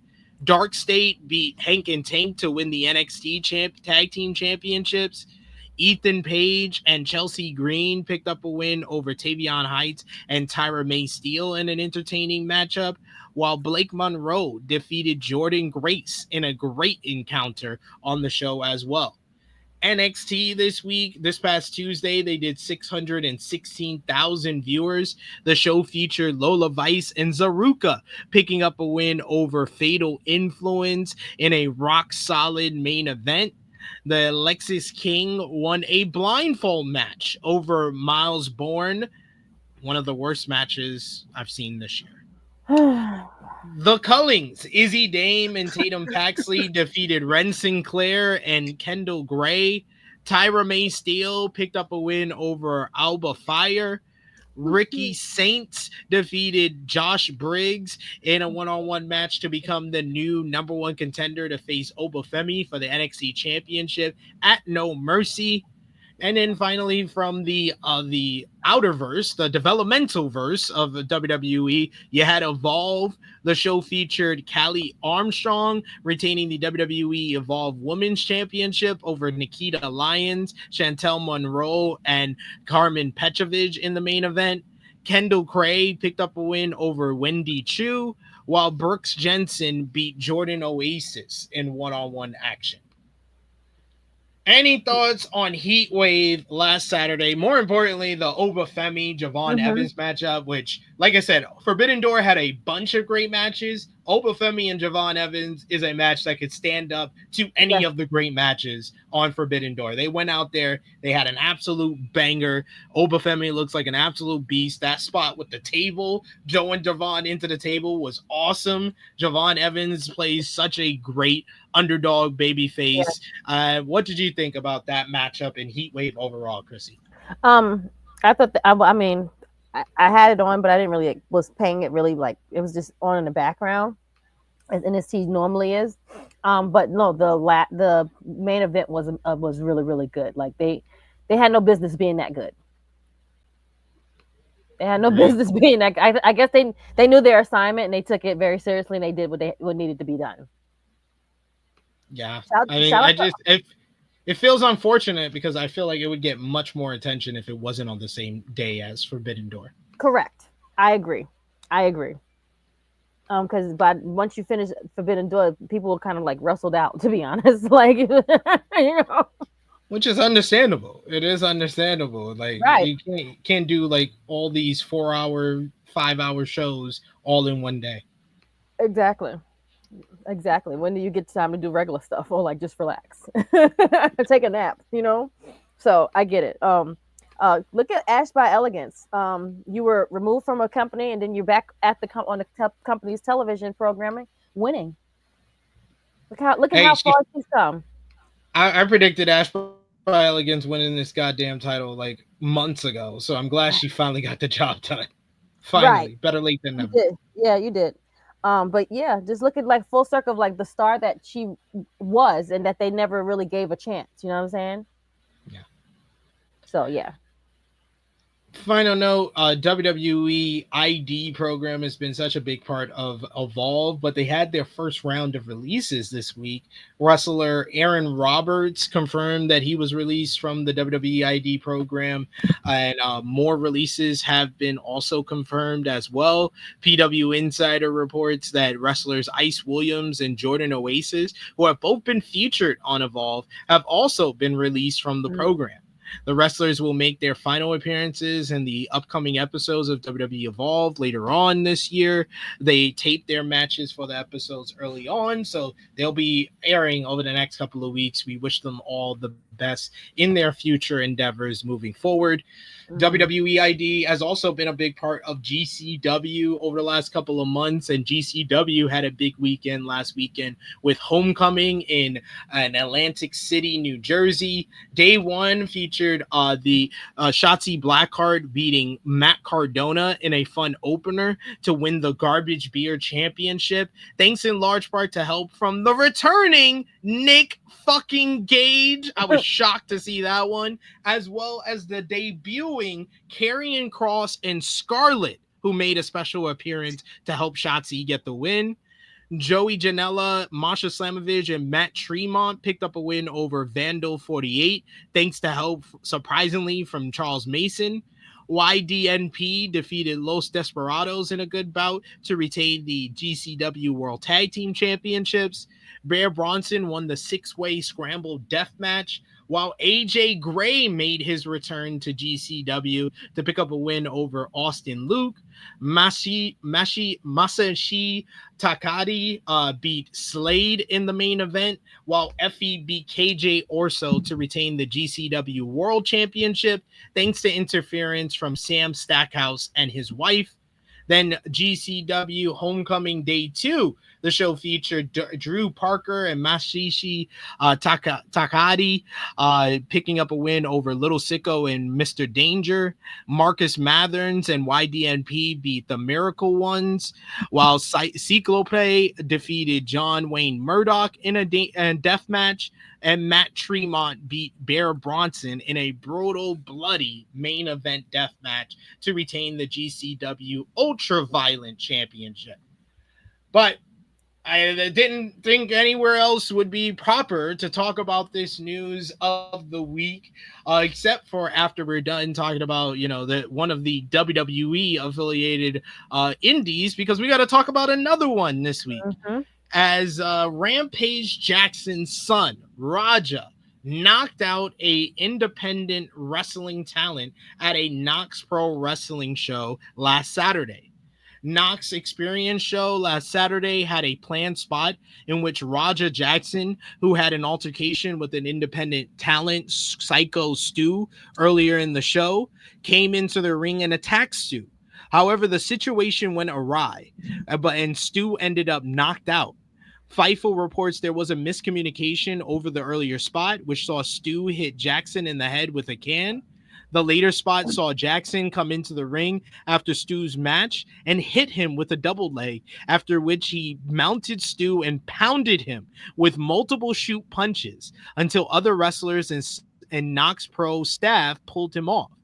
Jackson is a kick streamer and noted on a phone call while being filmed for his live stream that Stu pissed me off, and the caller said they couldn't wake up Stu in the ring.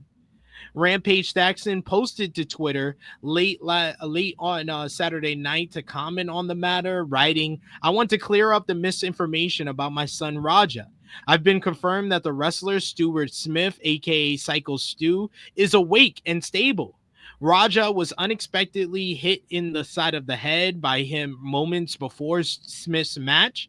Raja was told that he could get his payback in the ring, and I thought it was a part of the show. It was bad judgment and a work that went wrong.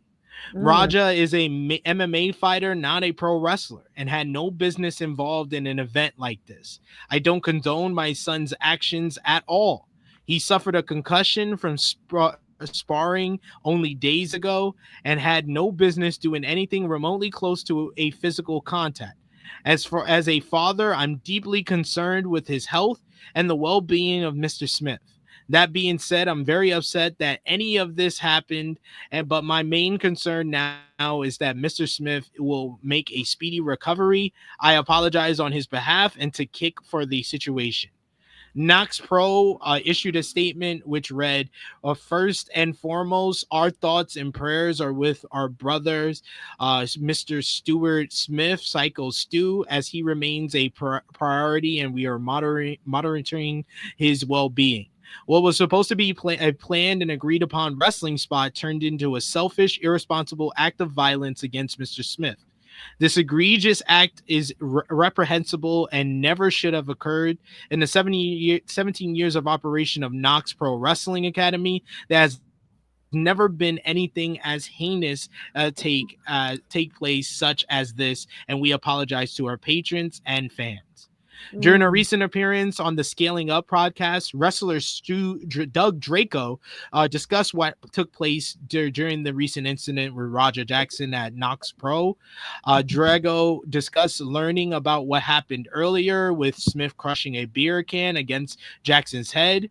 Drago also put the blame on AJ Mana for what took place and claiming that Mana had put a hit on Smith and used Jackson to assault Smith, stemming from an earlier situation separate from what happened between Smith and Jackson. So he basically says that this whole situation kind of stems from something else involving the promoter that basically vouched for Raja to show up at the place. So he explains, I was not, there we go. Drago says he had broken facial bones from what I'm hearing, missing teeth. He has no recollection of what happened, incoherent. Even from the people closest to it now that I'm disassociating with, they won't even put up the full story. Stu is pretty fucked up. What happened yesterday is he choked on his blood, teeth and blood. He was out on the slam, and then the guy made contact multiple times. I remember seeing that and being shocked. I went running. There were other people that could have gotten involved who I made contact with, but they just stayed on stage. I'm sorry to Stu that people who said were your friends let this happen. Drago, on his involvement, he says, I just got done with my match. I got whispered by somebody. Something is not right. I might need you to go out there and check a scenario. This guy is going to do a spot. What's the spot? We'll let you know. You'll let me know, but you're not telling me when the cue is or when the spot is going to happen. You're just going to let me know just in case. I'm waiting for this cue. I walk up to somebody with the radio, talk to the back. When do you guys want me to go? What's happening? I was informed of the beer can incident shortly before that, and they told me that they made up, shook hands, hugged it out multiple times, and it was going to be fine. I talked to the person up front with the radio. I walk back to the ring. I see the slam, the first punch, the second punch. By then, I have people in front of me. I just start moving. I wish I had sprung on the slam. There is nothing worse. You watch somebody you care about. He's a veteran. There are people who are supposed to love him, and I'm the only one on the outskirts being told to watch this, apparently. I'm in there battling, trying to work this, telling the guy to calm down. Now he's trying to fight me. On if he believes the incident was a premeditated assault, he says, I think the premeditation part comes on the side of AJ Mana. You brought somebody who was volatile, who you knew had issues. That's the small shit, chicken-legged chicken shit with the cowboy hat. Drago on AJ Mana provoking the incident due to his issues with Smith. He says, I don't like Raja. I think Raja is a shit person from what he did. But I think AJ is a bigger shit person for gassing him up and leading him to ruining his own fucking life. To hurt somebody that AJ also has a problem with, I don't believe in coincidences. He ruined two people's lives. On his belief that Jackson wanted to kill Smith, I think he wanted to kill him. I promise you he would have killed him. He would have killed him if he got the best of me. If he would have taken my legs out from under me like he was trying to do, he was going to do the same thing to me that he did to Stu. During the Scale Up podcast, it was alleged by a former Knox Pro talent that the promotion is contacting wrestlers and telling them not to speak about it to law enforcement authorities regarding the recent incident. This Knox Pro is owned and operated usually by Riccaboni. It said the Knox Pro talent said, I was not present for this event. I was at home. I heard about it like everybody else until I started communicating with my friends and colleagues at the organization. They were giving me details, and I have actually stepped away from the wrestling world because of my personal growing safety concerns and social concerns in terms of my reputation. The most disgusting thing, which is the reason why I ultimately decided to be present for this, given that my involvement wasn't direct with the situation that has gone viral, which is a blessing and a curse. Part of me wishes so bad that I was there to assist the situation and help my friend. The other part of me is glad I wasn't there because there's a good chance I would have gotten locked up that night as well if I was present. The most disgusting thing is that people at this school are being encouraged not to cooperate with the police. From what I hear, the police were there investigating the scene shortly after Stu was removed, and there have been multiple requests that have gone downstream from upper management to not talk with police directly if they are contacted, and to only let a certain group of individuals interact with the police, and that is extremely dishonest. The podcast also revealed text messages from Knox Pro wrestler Kevin Thomas, who said, "Please refrain from engaging in comment sections on social media posts about this tragedy. It will be weaponized in a potential criminal and civil cases. Fly low. If law enforcement or an attorney for the suspect contacts you in any capacity, let someone here know right away for guidance on how to address them." Another message from an individual named Miguel reads, "No one needs to be discussing anything. I'll shut this feed down." Miguel is likely referring to Knox Pro booker Miguel Diaz. Knox Pro is owned by WWE Hall of Famer Riccaboni. It was noted that during the podcast that Riccaboni was not at the event in California when the incident took place. Smith is still currently hospitalized from the incident, and the LAPD is investigating the matter. An arrest has yet to be made, and no charges have been filed as of yet. TMZ reports that the Los Angeles Police Department has opened an investigation into the incident after being called to the show Saturday night. Smith is said to be fine and recovering, according to TMZ, while Jackson will not be allowed at any future Knox Pro events. PW Insider notes that Knox Pro is affiliated with WWE as they are an official WWEID school. WWE has so far not responded in any way to the incident, and it has been a topic of discussion backstage. The expectation is that WWE will take some sort of action, perhaps distancing themselves from Knox Pro. A new report has some more details on the Los Angeles Police Department opening up an investigation into Raja Jackson's legitimate attack on Psycho Stu. According to LA Times, a spokesperson from the LAPD confirmed officers were called to the gym the show was hosted at, and after receiving a report of an attempted murder at about 9 p.m. Pacific. The report notes that Jackson had left the location by the time the police arrived, and Stu was taken to the hospital in stable condition. The officers completed a felony battery report, and detectives have been assigned to the case. As of Monday morning, though, no arrests had been made. AJ Mana, who was one of the key figures in the incident, also discussed it in an interview. In an interview he did with the F Y'all podcast on Monday night, Mana denies that he set Jackson up to attack Stu and said that he has no problems with Stu. He also said that he was scapegoated and that Knox Pro tried to turn the initial incident into a work shoot to avoid liability in the matter, and that someone from the production team told Jackson to lay in multiple punches. Mana said that Jackson was there to help the company via his kick stream, and that he wasn't intended to be part of the show until the incident with Stu took place. So it's a lot of drama, a whole bunch of a mess at this point. But man, this is probably the biggest news story in wrestling that doesn't have too much to do with the top two promotions. But Josh, what was your reaction to all of this? As far as somebody who's worked with a independent promotion, it was tough to watch just because of the situation itself. When I first saw it, I didn't see like the details of it at first. The only thing I saw was the slam. Like I saw the slam and I saw the punches. So I knew something was off. I knew something. I was like, there's no way that this was planned. Like this is, basically criminal. Like, then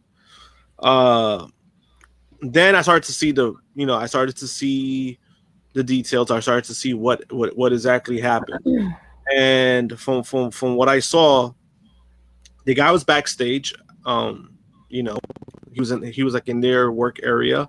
And you know, there was a I want to say confrontation because it was, you know, the dude was shooting. I mean, he wasn't shooting, he was in character, right? So he talks to the kid. He thought the kid was part of the show.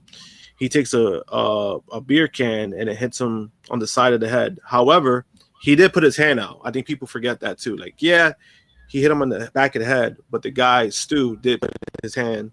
Boom, that's what happened. Where, you know, like what you do when you work, like wrestlers, right? He realized, oh shit, like he's not a worker. He apologized. And I think this is the problem that I have. He apologized, and there was about like a 2-minute conversation where he's apologizing to him. The kid shook his hand, right? The kid shook his hand. You know, I thought it should have been suppressed. He made a mistake. He apologized. He shook his hand too. Should have been that should have been it. And then when the happening happened during the show, more video clips did come out from that, and this was from Raja's kick stream, where the whole night he just seemed he was very upset about what happened. Like he couldn't get over what happened, so he's like how he was gonna like do this, he was gonna do that, he was gonna get his look back. I do think that some of the wrestlers did encourage him. I think you know, people made some comments that they probably shouldn't have made to him, saying, hey, you should get your like lick back, you should get your come up, you know, whatever you want to call that. So I think they didn't help the situation at all. I think there was about 1 or 2 wrestlers who really did not help the situation. Obviously this is a dude who I believe has some kind of like mental, you know, issue. He definitely has anger issues, because the fact that the man apologized to you, that should have been it. You know, it should have been it. And then the whole time you're saying how you're gonna do this, you're gonna do this, you're gonna like, you know, fuck him up. He was gonna find out, and then you did what you did. You know, that's not normal. What he did is not normal behavior. You know, obviously at first, you know, Rampage kind of defended his son. You know, he's a dad. I understand that. But to say like, oh, the guy deserved it, I don't think he deserved it. Right. You know, the guy made an honest mistake. It wasn't that serious. You know, to get hit 27 times while you're knocked out. Oh my God! Like, So it was 27 times. Yeah, he punched him 27 times after the slam knocked him out. Right. Remind you, that slam knocked him out. He was already knocked out, and then he hit him 27 times.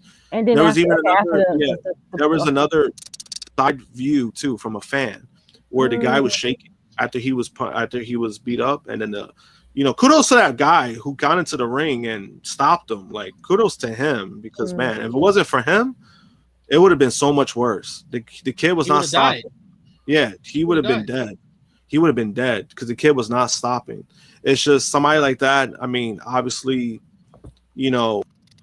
very, very dangerous individual, just because, he has an MMA background because of his dad. So it's something that obviously there was wrestlers who were defending Raja, which is kind of insane to me. It's a very unfortunate situation that should have never happened. He wanted to go viral. This is what happens on Kick. People want to go viral and they want to, make a name for themselves, and they want to be very controversial when it comes to trying to go viral. This definitely went viral, not for the right reasons, not for any good reasons at all. And it's very unfortunate. I'm glad that Stu himself, apparently he's conscious. People have been looking at him. The fact that he's had so much support, even Mr. Beast said he was willing to help him out too. That's Mr. Beast. Mr. Beast, help me out. Give me a big paycheck, please.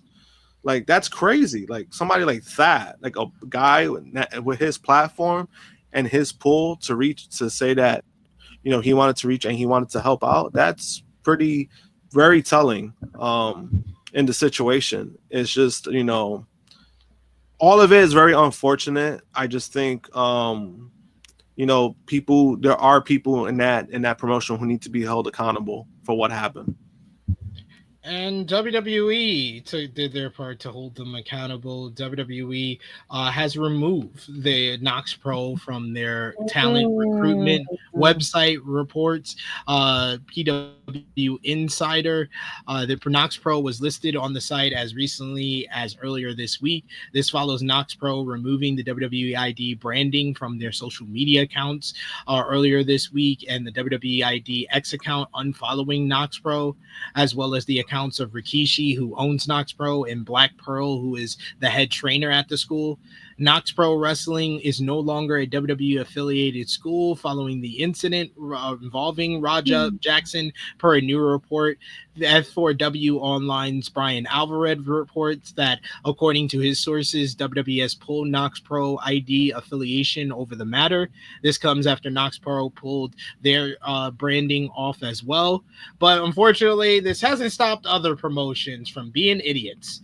Danger Pro Wrestling decided to take advantage of the situation and announced an appearance by Raja for an unnamed upcoming event. While the promotion did not try to tie Jackson's appearance to a specific date, they did post on Instagram that tickets were available and provided the URL for their Eventbrite page with links to 3 upcoming shows. The post has earned almost universal criticism in the comments of the Instagram post. Danger Pro has followed up with a tongue-in-cheek post alleging that they have had their WWE ID status revoked, which they never had, according to Dan Meltzer of the Wrestling of Obesity.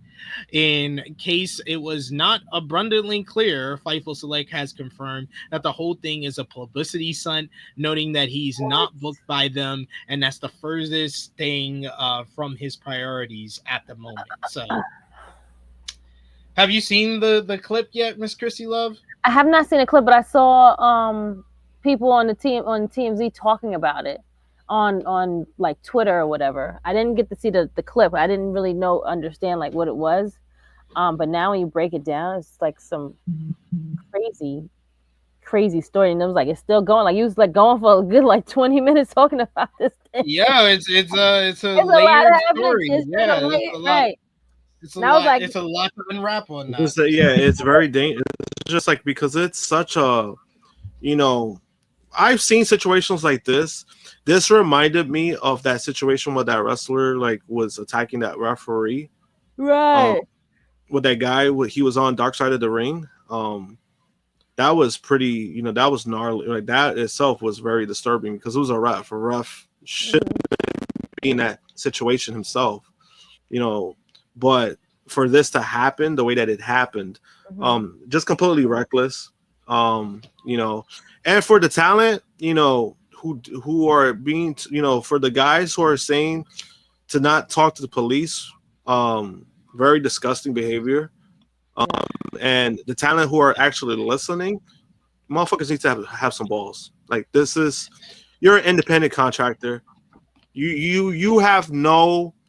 There shouldn't be no loyalty when it comes to that, but the fact that there's people reaching out to tell them don't be involved with the police, you're part of the problem. Agreed. That's just disgusting behavior and should not be something. How you're treating this whole situation is serious. And of course, as always with these type of stories, we'll have more information in the weeks to come in regards to if he's actually going to get arrested, if he's going to be charged with anything. So we'll keep you posted on all of that. But finally, to wrap up what we missed, TNA Impact is the last WWE affiliated developmental we'll get into. WWE Total Nonstop Action Impact, the show featured the Hardys defeating Cedric Alexander and Leon Slater in a very good main event. You also had Tasha Steelz picked up a win over Mara Sade, thanks to Order 4. Post-match, the Hardys made the save for Mara against Order 4. Eddie Edwards beat Ryan Nemeth in one-on-one action. You also had the Inspiration defeated Fatal Influence. Eric Young picked up a win over Myron Reed, while Mike Santana and Steve Macklin beat AJ Francis and Trick Williams in a solid opener, with Santana pinning the TNA World Champion Trick. Later in the show, Trick brought out his lawyer to talk some sense into Santino Marella about his not defending the title for 50-day rule, which led to Santino pulling out the Cobra and attacking the lawyer. So we'll keep you posted on what's going on in TNA Impact as they're on the road for Bound for Glory. But we've made it to Krssi Love's favorite time of the show, best and worst of the week, and matches of the week, as well as moment of the week. Miss Krssi Love, we'll start with you. What was your best and worst from this past week? Best of the week goes to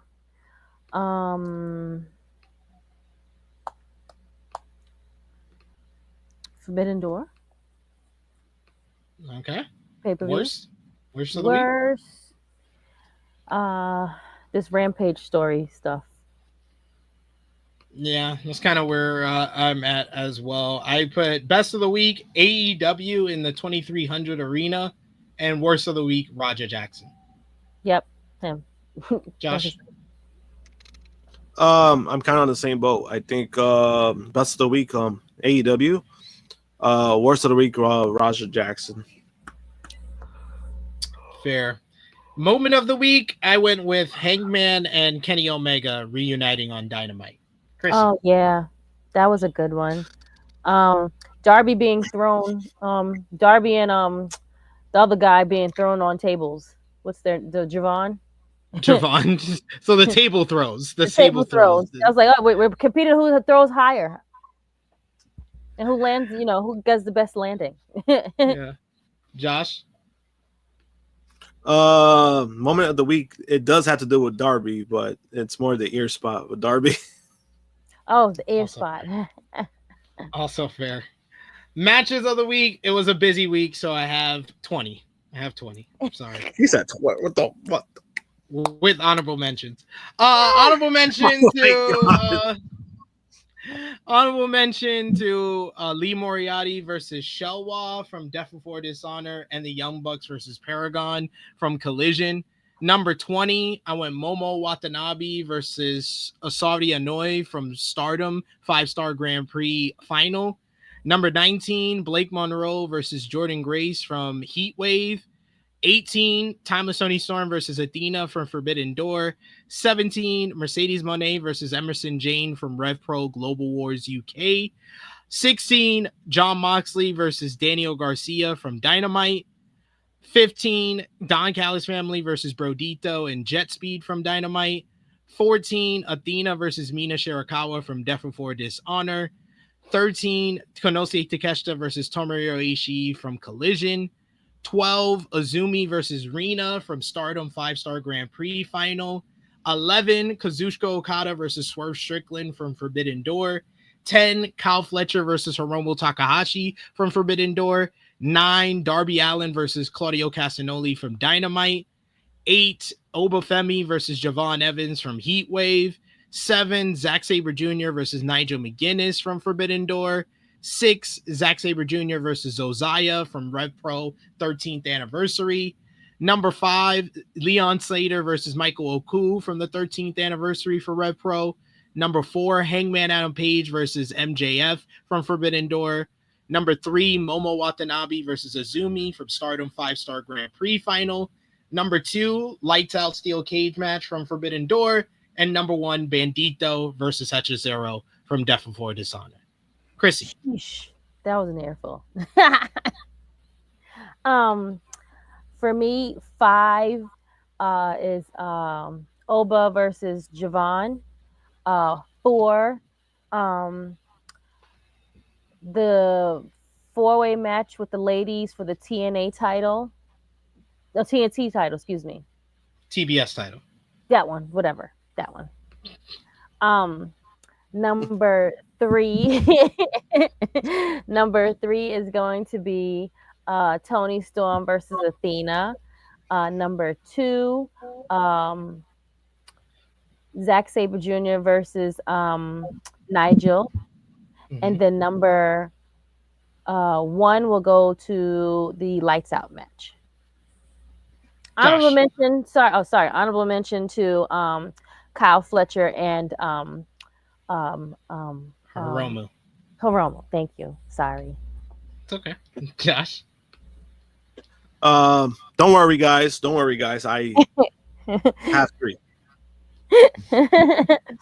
Number 3, I got Darby versus Claudio from Dynamite. Number 2, I got Hangman versus MJF. And number 1, the Lights Out match. There we go. Good stuff all around. And final predictions for WWE Clash in Paris tomorrow afternoon on Peacock in the US, 7 p.m. in the UK.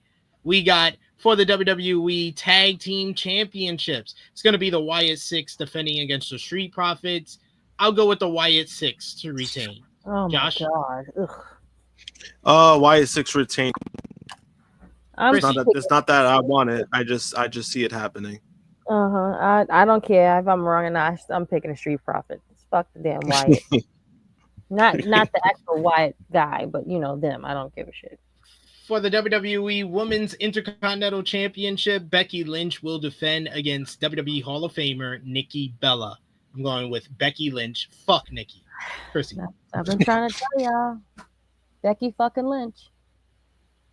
Josh? Becky retains. And we got a good old-fashioned Donnybrook matchup. It's going to be Sheamus going one-on-one with Rusev. I'll go with Rusev here. Krssi. I'm going to go with Sheamus. Josh. In this case, I will hope guys lose, but I'll pick Sheamus.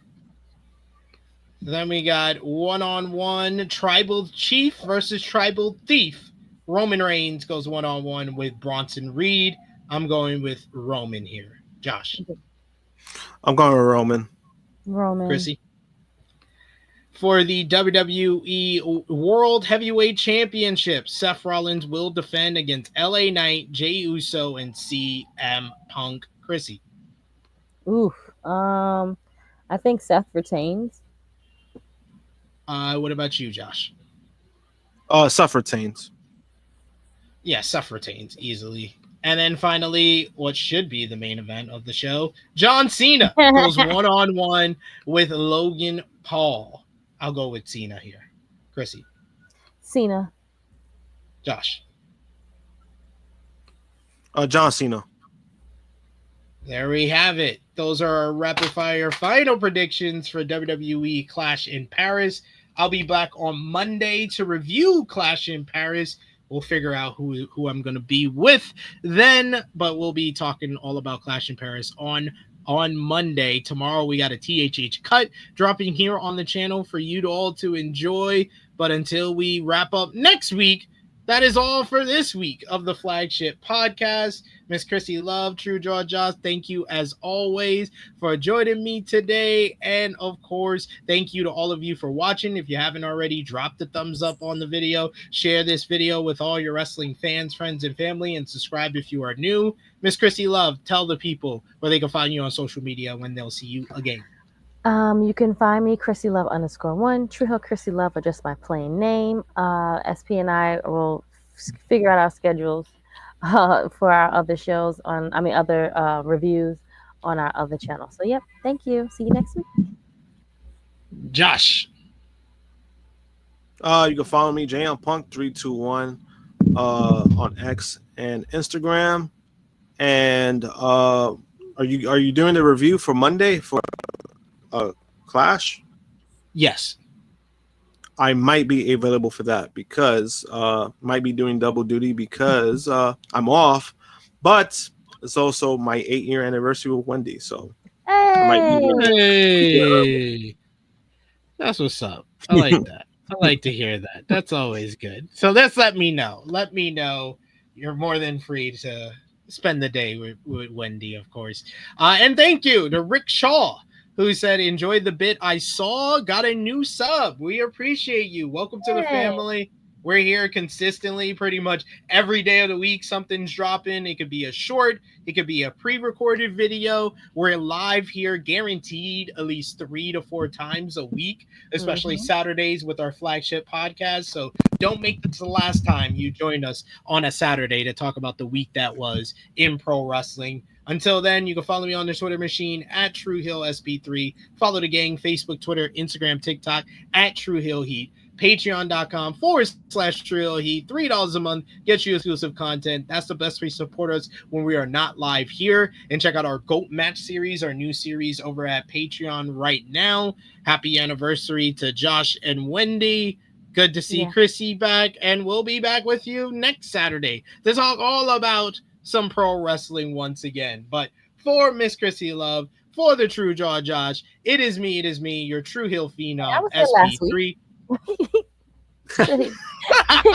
I love how that hit you so late. Like, I'm like, wait, welcome back. I was like, I was here last week. What are you talking